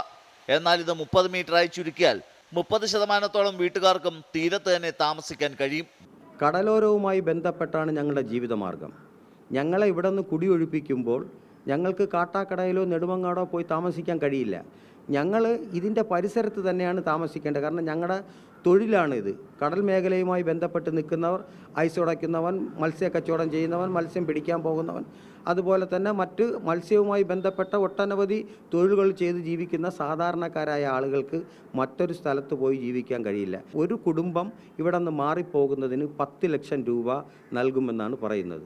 പക്ഷേ 10 ലക്ഷം രൂപയ്ക്ക് ഇതിൻ്റെ പരിസരത്ത് 1/4 സെൻറ്റ് സ്ഥലം പോലും വാങ്ങാൻ കഴിയാത്ത സാഹചര്യത്തിൽ ഞങ്ങൾ എങ്ങനെയാണ് മാറി താമസിക്കുന്നത്? സ്ഥലം ഏറ്റെടുക്കുന്നതിനായി മഞ്ഞക്കുറ്റികൾ സ്ഥാപിച്ചിരിക്കുന്നത് പലയിടത്തും പല അളവിലാണ്. 50 മീറ്റർ വരെ മിക്കയിടത്തും ഏറ്റെടുക്കാനായി മഞ്ഞക്കുറ്റി സ്ഥാപിച്ചിട്ടുണ്ട്. ഞങ്ങൾക്ക് മാന്യമായ നഷ്ടപരിഹാരം, ഓരോ കുടുംബത്തിനും ഞങ്ങൾക്ക് അർഹതമായ നഷ്ടപരിഹാരം കിട്ടിയാലേ ഞങ്ങൾ ഇവിടെ നിന്ന് മാറുള്ളൂ. അല്ലാതെ ഞങ്ങൾക്ക് ഇത് വലിച്ചെറിഞ്ഞിട്ട് ഞങ്ങൾക്ക് ഒരിടത്ത് പോകാനും പറ്റില്ല. അത് പോയിട്ട് ഈ പ്രദേശങ്ങളിൽ എവിടെയെങ്കിലും തന്നെ ഞങ്ങൾക്ക് സ്ഥലവും വാങ്ങി വീടും വെച്ച് തരണം. ആറിന്റെ കരകളിൽ രേഖകളുള്ള ഭൂമിയിൽ താമസിക്കുന്നവരുടെ സ്ഥലമേറ്റെടുക്കുമ്പോൾ നൽകേണ്ട പാക്കേജുകൾ ഇതുവരെ പ്രഖ്യാപിച്ചിട്ടില്ല. 1275 കുടുംബങ്ങളെയാണ് മാറ്റിപ്പാർപ്പിക്കാൻ പദ്ധതിയിട്ടിട്ടുള്ളത്. വ്യാപാര സ്ഥാപനങ്ങൾക്ക് പ്രത്യേക പാക്കേജ് വേണമെന്നും കുടിയൊഴിക്കപ്പെടുന്നവർക്ക് തൊഴിലിൽ മുൻഗണന നൽകണമെന്നുമാണ് ജനങ്ങളുടെ ആവശ്യം. പാർവതി പുത്തനാറിന്റെ ഇരുകരകളിലും താമസിക്കുന്നവർ രാഷ്ട്രീയ ഭേദമന്യേ ഇപ്പോൾ സമരത്തിലാണ്. ഇവരുടെ ആശങ്ക അകറ്റി സുതാര്യമായി പദ്ധതി നടപ്പാക്കണമെന്നാണ് ആവശ്യം. നിലനിൽപ്പും കിടപ്പാടവും ഇല്ലാതായാൽ വാടക വീടുകൾ മാത്രമാണ് ഈ കുടുംബങ്ങൾക്ക് ആശ്രയം. V A Girish, 24, Thiruvananthapuram. പൊതുജനം കഴുതയല്ല സാർ. അർഹമായ നഷ്ടപരിഹാരം നൽകണം എന്നാണ് പ്രദേശവാസികളുടെ ആവശ്യം. പ്രതികരണങ്ങളിലേക്ക്. ഈ ആറ്റിൻ്റെ അരുവത്ത് ഈ ചെറിയ ചെറിയ കട റൂമുകൾ വെച്ച് നിത്യ ജീവിതമാർഗം നോക്കി പോകുന്ന ആൾക്കാരാണ്. അപ്പം അവരെ ഇവിടെ നിന്ന് കുടിയൊഴിപ്പിക്കുക എന്ന് പറയുന്നത് വളരെ പ്രയാസമായ കാര്യമാണ്. ഞങ്ങൾക്ക് ഒരു നിവൃത്തിയില്ല. എനിക്ക് 4 മക്കളുണ്ട്, 4 കുടുംബവും എൻ്റെ അടുത്ത് തന്നെ. ഞങ്ങൾക്ക് എൻ്റെ മക്കൾക്ക് സ്വന്തമായിട്ട് ഒരു കടവും ഇല്ല. ഞങ്ങൾ ഇവിടെ കൊണ്ട് ജീവിച്ച് ഇപ്പം പെട്ടെന്ന് വന്നിട്ട് മാറണമെന്ന് പറഞ്ഞാൽ നമുക്ക് നടക്കൂല. നമുക്ക് ഇതേപോലെ ഒരു വീട് വെച്ച് പോകാനുള്ള സാമ്പത്തികമൊന്നുമില്ല. എവിടെയെങ്കിലും കൊണ്ട് 10 ലക്ഷം രൂപ തരാം. ഞങ്ങൾ 52 വർഷമായി ഇവിടെ വന്നിട്ട് ഈ 10 ലക്ഷം രൂപയും കൊണ്ട് എവിടെ പോകും? ഒരു പട്ടിക്കൂട് കേട്ടാൽ 10 ലക്ഷം രൂപ ചില ഞങ്ങളൊരു കുടുംബമായിട്ട് താമസിക്കണേ. ഞങ്ങൾക്ക് 10 ലക്ഷം രൂപ തന്നാൽ ഞങ്ങൾ എവിടെ പോകും? ഞങ്ങൾക്ക് എവിടെയെങ്കിലും സ്ഥലം വാങ്ങിച്ച് വീട് വെച്ച് ഞങ്ങൾക്ക് തരണം എങ്കിൽ നമ്മൾ മാറിക്കൊടുക്കാം. അല്ലെങ്കിൽ അതിന് ഏറ്റ പ്രതിഫലമായിട്ട് അവരെന്തെങ്കിലും ചെയ്താൽ നമ്മൾ മാറിക്കൊടുക്കാം. ഞങ്ങൾക്ക് ജീവിക്കാൻ ഇവിടെ അല്ലാതെ മറ്റൊരു സ്ഥലത്ത് പോയാൽ ജീവിക്കാൻ കഴിയില്ല. അങ്ങനത്തെ ഒരു പ്രദേശമാണ്. അപ്പോൾ പെട്ടെന്ന് വന്നിട്ട് സർക്കാർ വെറും പെറമ്പോക്ക് ഭൂമിയിലാണ് നമ്മൾ താമസിക്കുന്നവർക്ക് പോലും വെറും 10 ലക്ഷം രൂപ കൊടുത്തിട്ടാണ് ഇവർ മാറിപ്പോകാൻ പറയുന്നത്. വീടിന് തുച്ഛമായ സ്ക്വയർ ഫീറ്റിൻ്റെ വിലയും. അപ്പോൾ ഇവിടെ 11 ലക്ഷം രൂപയ്ക്ക് തന്നെ സർക്കാർ തന്നെ ഞങ്ങൾക്ക് ഇവിടെ 2 സെൻറ്റ് സ്ഥലം വാങ്ങി അതിലൊരു വീട് വെച്ച് കാണിച്ചു തന്നാൽ മതി. ഞങ്ങൾ അങ്ങോട്ട് മാറാൻ തയ്യാറാണ്. കാഫിർ സ്ക്രീൻഷോട്ട് വിവാദത്തിൽ പോലീസ് ഹൈക്കോടതിയിൽ റിപ്പോർട്ട് നൽകി. റെഡ് എൻകൗണ്ടേഴ്സ് എന്ന വാട്സാപ്പ് ഗ്രൂപ്പിലാണ് പോസ്റ്റ് ആദ്യം കണ്ടത് എന്നാണ് ഈ റിപ്പോർട്ടിൽ വ്യക്തമാക്കുന്നത്. വിശദാംശങ്ങളുമായി എസ് ശ്രീകാന്ത് കൊച്ചിയിൽ നിന്ന് ഇപ്പോൾ ചേരുന്നുണ്ട്. ശ്രീകാന്ത്, എന്തൊക്കെ കാര്യങ്ങൾ വ്യക്തമാക്കുന്നുണ്ട് റിപ്പോർട്ടിൽ? ശ്രീകാന്ത്. ഉന്മേഷ്, ഈ കാഫിർ സ്ക്രീൻഷോട്ട് വിവാദവുമായി ബന്ധപ്പെട്ട് പോലീസ് ഇപ്പോൾ ഹൈക്കോടതിയിൽ ഒരു റിപ്പോർട്ട് സമർപ്പിച്ചിട്ടുണ്ട്. അതിന്റെ വിശദാംശങ്ങൾ കൂടി ഇപ്പോൾ പുറത്തു വന്നിരിക്കുകയാണ്. അതിൽ പറയുന്നത് ഇപ്രകാരമാണ്. അതായത് വടകരയിലെ കാഫിർ വ്യാജ സ്ക്രീൻഷോട്ട് ആദ്യം ലഭിച്ചത് റെഡ് എൻകൗണ്ടർ വാട്സ്ആപ്പ് ഗ്രൂപ്പിലാണ്. റെഡ് ബറ്റാലിയൻ എന്ന വാട്സ്ആപ്പ് വഴിയും കാഫിർ വ്യാജ സ്ക്രീൻഷോട്ട് ലഭിച്ചു. വ്യാജ സ്ക്രീൻഷോട്ട് സംബന്ധിച്ച വിശദാംശങ്ങൾ പോലീസ് ഹൈക്കോടതിയിൽ സമർപ്പിച്ചു. ഈ സ്ക്രീൻഷോട്ട് പോസ്റ്റ് ചെയ്ത പോരാളി ഷാജി ഫേസ്ബുക്കിന്റെ പേജിന്റെ ഉടമ വഹാബാണ്. പോരാളി ഷാജിയുടേതുൾപ്പെടെ 4 മൊബൈൽ ഫോൺ പിടിച്ചെടുത്ത് വിദഗ്ധ പരിശോധനയ്ക്ക് അയച്ചു. അമൽ, മനീഷ്, റിബേഷ്, വഹാബ് എന്നിവരുടെ മൊബൈൽ ഫോണുകളാണ് പിടിച്ചെടുത്തതെന്നും പോലീസ് ഇപ്പോൾ കോടതിയിൽ അറിയിച്ചിരിക്കുന്നു. അതായത് നിർണായകമായ വിവരങ്ങൾ, റിപ്പോർട്ടുകൾ ഇപ്പോൾ ഹൈക്കോടതി മുമ്പാകെ എത്തിയിട്ടുണ്ട്. ശരി, എസ് ശ്രീകാന്താണ് കൊച്ചിയിൽ നിന്ന് വിവരങ്ങൾ നൽകിയത്. പ്രിയപ്പെട്ട പ്രേക്ഷകരെ, അപ്പോൾ നമ്മൾ ഇനി പോകുന്നത് കുറ്റകൃത്യങ്ങളുടെ വാർത്താ ലോകത്തേക്കാണ്. Case diary.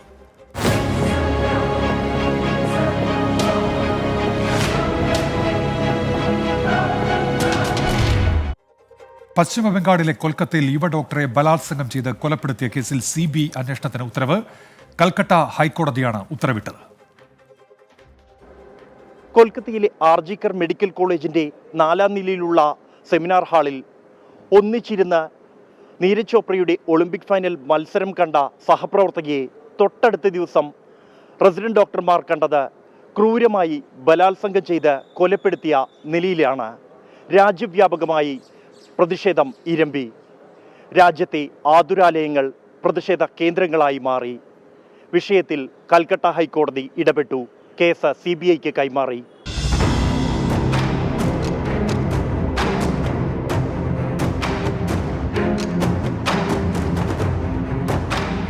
വനിതാ ഡോക്ടറുടെ കൊലപാതകത്തിലെ അന്വേഷണത്തിന് സംസ്ഥാന പോലീസിന് ഞായറാഴ്ച വരെ സമയം നൽകണമെന്നായിരുന്നു കൽക്കട്ട ഹൈക്കോടതിയിൽ ബംഗാൾ സർക്കാരിന്റെ ആവശ്യം. ഇത് നിരാകരിച്ച ഹൈക്കോടതി കേസിൽ CBI അന്വേഷണത്തിന് ഉത്തരവിടുകയായിരുന്നു. രോഗികൾക്ക് ബുദ്ധിമുട്ടുണ്ടാക്കുന്നുവെങ്കിലും അടിസ്ഥാന ആവശ്യത്തിനു വേണ്ടിയാണ് ഡോക്ടർമാർ പ്രതിഷേധിക്കുന്നതെന്ന് ചീഫ് ജസ്റ്റിസ് TS ശിവജ്ഞാനം അധ്യക്ഷനായ ബെഞ്ച് നിരീക്ഷിച്ചു. കേസിൽ കാര്യമായ അന്വേഷണ പുരോഗതിയില്ലെന്നും കേസ് ഡയറി നാളെ തന്നെ CBIക്ക് കൈമാറണമെന്നുമാണ് കോടതി നിർദ്ദേശം. ആർജിക്കർ മെഡിക്കൽ കോളേജിൽ നിന്നും രാജിവെച്ച പ്രിൻസിപ്പൽ സന്ദീപ് ഘോഷിന് പുനർനിയമനം നൽകിയതിനെ കോടതി ചോദ്യം ചെയ്തു. സന്ദീപ് ഘോഷിനോട് ഉടൻ അവധിയിൽ പോകാനാണ് കോടതി നിർദ്ദേശം. സംഭവത്തിൽ ഡോക്ടർമാരുടെ സംഘടനകൾ പ്രഖ്യാപിച്ച രാജ്യവ്യാപക പ്രതിഷേധം ശക്തമായി തുടരുകയാണ്. ഇന്നു മുതൽ OP സേവനങ്ങളടക്കം തടസ്സപ്പെടുത്തിയാണ് പ്രതിഷേധം. CBI അന്വേഷണത്തെ സ്വാഗതം ചെയ്ത പ്രതിഷേധക്കാർ മറ്റാവശ്യങ്ങളും അംഗീകരിക്കണമെന്ന് ആവശ്യപ്പെട്ടു. He should not be on leave. I think he should be under inquiry and he should be removed from such a high post permanently. I think he himself should take the responsibility of this act. വിഷയവുമായി ബന്ധപ്പെട്ട Indian medical association കഴിഞ്ഞ ദിവസം കേന്ദ്ര ആരോഗ്യമന്ത്രി JP നദ്ദയെ കണ്ടു. ആശുപത്രി സൂപ്രണ്ടിനെയും chest medicine വകുപ്പ് മേധാവിയെയും police ചോദ്യം ചെയ്തു. വനിതാ റെസിഡന്റ് ഡോക്ടർ ആത്മഹത്യ ചെയ്തു എന്നാണ് സൂപ്രണ്ട് അറിയിച്ചതെന്ന് കുടുംബം പരാതിപ്പെട്ടിരുന്നു. കണ്ണുകളിലും സ്വകാര്യ ഭാഗങ്ങളിലുമടക്കം മുറിവേറ്റ നിലയിലാണ് വനിതാ ഡോക്ടറുടെ മൃതദേഹം കാണപ്പെട്ടത്. CCTV ദൃശ്യങ്ങളുടെ അടിസ്ഥാനത്തിൽ സിവിക് വളണ്ടിയറായ സഞ്ജയ് റോയ് എന്നയാളെ പോലീസ് അടുത്ത ദിവസം അറസ്റ്റ് ചെയ്തിരുന്നു. ജനങ്ങളുടെ വേദന അകറ്റേണ്ട ആതുരാലയങ്ങളിൽ ഡോക്ടേഴ്സിനെതിരായ അക്രമങ്ങൾ പ്രതിദിനം വർദ്ധിച്ചു വരുന്നതാണ് പ്രതിഷേധം ആളിപ്പടരാൻ ഇടയാക്കിയത്. ഡോക്ടേഴ്സിൻ്റെ സുരക്ഷ ഉറപ്പാക്കാതെ പ്രതിഷേധത്തിൽ നിന്നും പിന്നോട്ടില്ല എന്നാണ് വിവിധ സംഘടനകളുടെ തീരുമാനം. മോഹൻകുമാറിനൊപ്പം ബൽറാം നെടുങ്ങാടി, 24 ഡൽഹി. ഇനി ഇന്നത്തെ വാർത്താ പകലിൽ പുറത്തു വന്ന ഒരു പ്രധാനപ്പെട്ട വാർത്തയുടെ വിശദാംശങ്ങളിലേക്കാണ്. 5 വർഷത്തെ കാത്തിരിപ്പിന് ശേഷം ജസ്റ്റിസ് ഹേമ കമ്മിറ്റി റിപ്പോർട്ട് വെളിച്ചം കാണാൻ പോകുന്നു. സ്വകാര്യത ഉറപ്പുവരുത്തി ഒരാഴ്ചയ്ക്ക് ശേഷം റിപ്പോർട്ട് പുറത്തുവിടാൻ ഹൈക്കോടതി ഉത്തരവിട്ടു. റിപ്പോർട്ട് പുറത്തുവിടരുത് എന്ന് ചൂണ്ടിക്കാണിച്ച് നിർമ്മാതാവ് സജിമോൻ പാറയിൽ നൽകിയ ഹർജി കോടതി തള്ളുകയായിരുന്നു. വിധിയെ സ്വാഗതം ചെയ്ത് വനിതാ ചലച്ചിത്ര പ്രവർത്തകർ രംഗത്തെത്തി. ലൈംഗിക പീഡനം, തൊഴിൽ വിവേചനം, ലിംഗവ്യത്യാസം തുടങ്ങിയ വിഷയങ്ങളാണ് ഹേമ കമ്മീഷന് മുൻപിൽ പരാതികളായി ഉയർന്നത്. 322 പേജുള്ള റിപ്പോർട്ടിൽ 82 പേജുകളും 115 ഖണ്ഡികളും ഒഴിവാക്കുമെന്നാണ് പ്രാഥമികമായി ലഭിക്കുന്ന വിവരം. വ്യക്തിപരമായ പരാമർശങ്ങളും പരാതികളും ഒഴിവാക്കിയാകും ഹേമ കമ്മിറ്റി റിപ്പോർട്ട് പരസ്യപ്പെടുത്തുക. സ്വകാര്യതയിലേക്ക് കടന്നുകയറുന്ന ഭാഗങ്ങൾ ഉണ്ടാകില്ലെന്ന് സർക്കാരും വിവരാവകാശ കമ്മീഷനും നേരത്തെ വ്യക്തമാക്കിയിരുന്നു. കോടതി നിലപാടിനെ വനിതാ ചലച്ചിത്ര പ്രവർത്തകർ സ്വാഗതം ചെയ്തു. ഹേമ കമ്മിറ്റി ഇക്കാര്യത്തിൽ പൊതു താല്പര്യം ഇല്ലാന്നായിരുന്നു അദ്ദേഹത്തിന്റെ മെയിൻ വാദം. പൊതു താല്പര്യം ഇല്ലാതെ ഒരു കമ്മിറ്റി വെക്കുകയും ഇത്രയും പ്രശ്നങ്ങൾ വരികയും ഒന്നുമില്ലല്ലോ. ഇത് പൊതു താല്പര്യമൊക്കെ ഉണ്ട് എന്നുള്ളത് കോടതിക്ക് ബോധ്യപ്പെട്ടു. അദ്ദേഹം പുറത്തുവിടാൻ, എന്നിട്ട് ഇനി മേൽക്കോടതിയിലൊക്കെ പുള്ളി പോവുമായിരിക്കും. പുള്ളിക്ക് നല്ല ആദ്യമുണ്ട്. ഇങ്ങനെ പലർക്കും ഭയങ്കര എവിടേക്കോ ഇരുന്ന് പലരും പോകുന്നുണ്ട്. അത് വളരെ പോസിറ്റീവായിട്ടാണ്. ഇത് ഗവൺമെന്റ് തന്നെ കമ്മീഷൻ ചെയ്ത ഒരു റിപ്പോർട്ടാണ്. ഗവൺമെന്റ് അത് തന്നെ പുറത്തിറക്കാനുള്ള ഒരു ഇതും അവർ തന്നെ അത് പറഞ്ഞു. കോടതിയും അത് അപ്രൂവ് ചെയ്തു. ദാറ്റ് മീൻസ് ഇനി അത് പുറത്തിറങ്ങുക എന്നുള്ളതാണ്. സിനിമാ മേഖലയിലെ സ്ത്രീകൾ നേരിടുന്ന പ്രശ്നങ്ങൾ പരിഹരിക്കാനായി റിപ്പോർട്ടിലെ നിർദ്ദേശങ്ങൾ സർക്കാർ നടപ്പാക്കണമെന്ന് വനിതാ കമ്മീഷൻ അധ്യക്ഷ P. സതീദേവി. റിപ്പോർട്ട് പുറത്തുവിടാൻ നിരന്തരം പോരാട്ടം നടത്തിയ WCCക്ക് വനിതാ കമ്മീഷന്റെ അഭിനന്ദനം. വിവരാവകാശ കമ്മീഷന്റെ നിർദ്ദേശപ്രകാരം ഈ റിപ്പോർട്ട് പുറത്തുവിടേണ്ടുന്നത് വളരെയധികം ആവശ്യമാണ് എന്ന് വനിതാ കമ്മീഷൻ കാണുകയാണ്. സാംസ്കാരിക പ്രബുദ്ധമാണ് എന്ന് നമ്മൾ അഭിമാനിക്കുന്ന കേരളത്തിൽ എല്ലാ തൊഴിലിടങ്ങളിലും സ്ത്രീകൾക്ക് അന്തസ്സോടെ ആത്മാഭിമാനത്തോടെ ജോലി ചെയ്യാൻ ഉതകുന്ന സാഹചര്യം ഉണ്ടാക്കിയെടുക്കേണ്ടുന്നത് ഈ പൊതുസമൂഹത്തിന്റെ ആവശ്യം കൂടിയാണ്. കൊച്ചിയിൽ നടിയാക്രമിക്കപ്പെട്ട സംഭവത്തിന് പിന്നാലെയാണ് സിനിമാ മേഖലയിലെ സ്ത്രീകൾ നേരിടുന്ന പ്രതിസന്ധികളെക്കുറിച്ച് പഠിക്കാൻ സർക്കാർ കമ്മീഷനെ നിയോഗിച്ചത്. 2019 റിപ്പോർട്ട് നൽകിയെങ്കിലും പുറത്തുവിടേണ്ടെന്ന നിലപാടിലായിരുന്നു സർക്കാർ. ഒടുവിൽ വിവരാവകാശ നിയമപ്രകാരം റിപ്പോർട്ട് പുറത്തുവിടണമെന്ന RTI കമ്മീഷണറുടെ ഉത്തരവാണ് നിർണായകമായത്. ഹേമ കമ്മിറ്റി റിപ്പോർട്ട് മലയാള ചലച്ചിത്ര മേഖലയിലെ പുതിയ നിയമനിർമ്മാണങ്ങൾക്ക് മാർഗരേഖയാകുമെന്നാണ് പ്രതീക്ഷ. ഒപ്പം സ്ത്രീകൾ നേരിടുന്ന പ്രതിസന്ധികൾക്ക് ഒരു പരിധിവരെയുള്ള പരിഹാരങ്ങളും അതിലുണ്ടാകും. കൊച്ചിയിൽ നിന്ന് വിഷ്ണു സുരേഷ്, 24. ഒരു വാർത്തയിലേക്ക് കൂടി വേഗത്തിൽ. തൃശൂർ പൂരം വെടിക്കെട്ടിലെ നിയന്ത്രണങ്ങളിൽ ഇളവ് വരുത്താൻ സ്വരാജ് റൗണ്ടിൽ പ്രത്യേക പരിശോധന. ജില്ലാ കളക്ടർ, സിറ്റി പോലീസ് കമ്മീഷണർ എന്നിവർ സംയുക്തമായാണ് പരിശോധന നടത്തുന്നത്. സൂരജ് സജിയുണ്ട് വിവരങ്ങളുമായി. സൂരജ്, വിവരങ്ങൾ.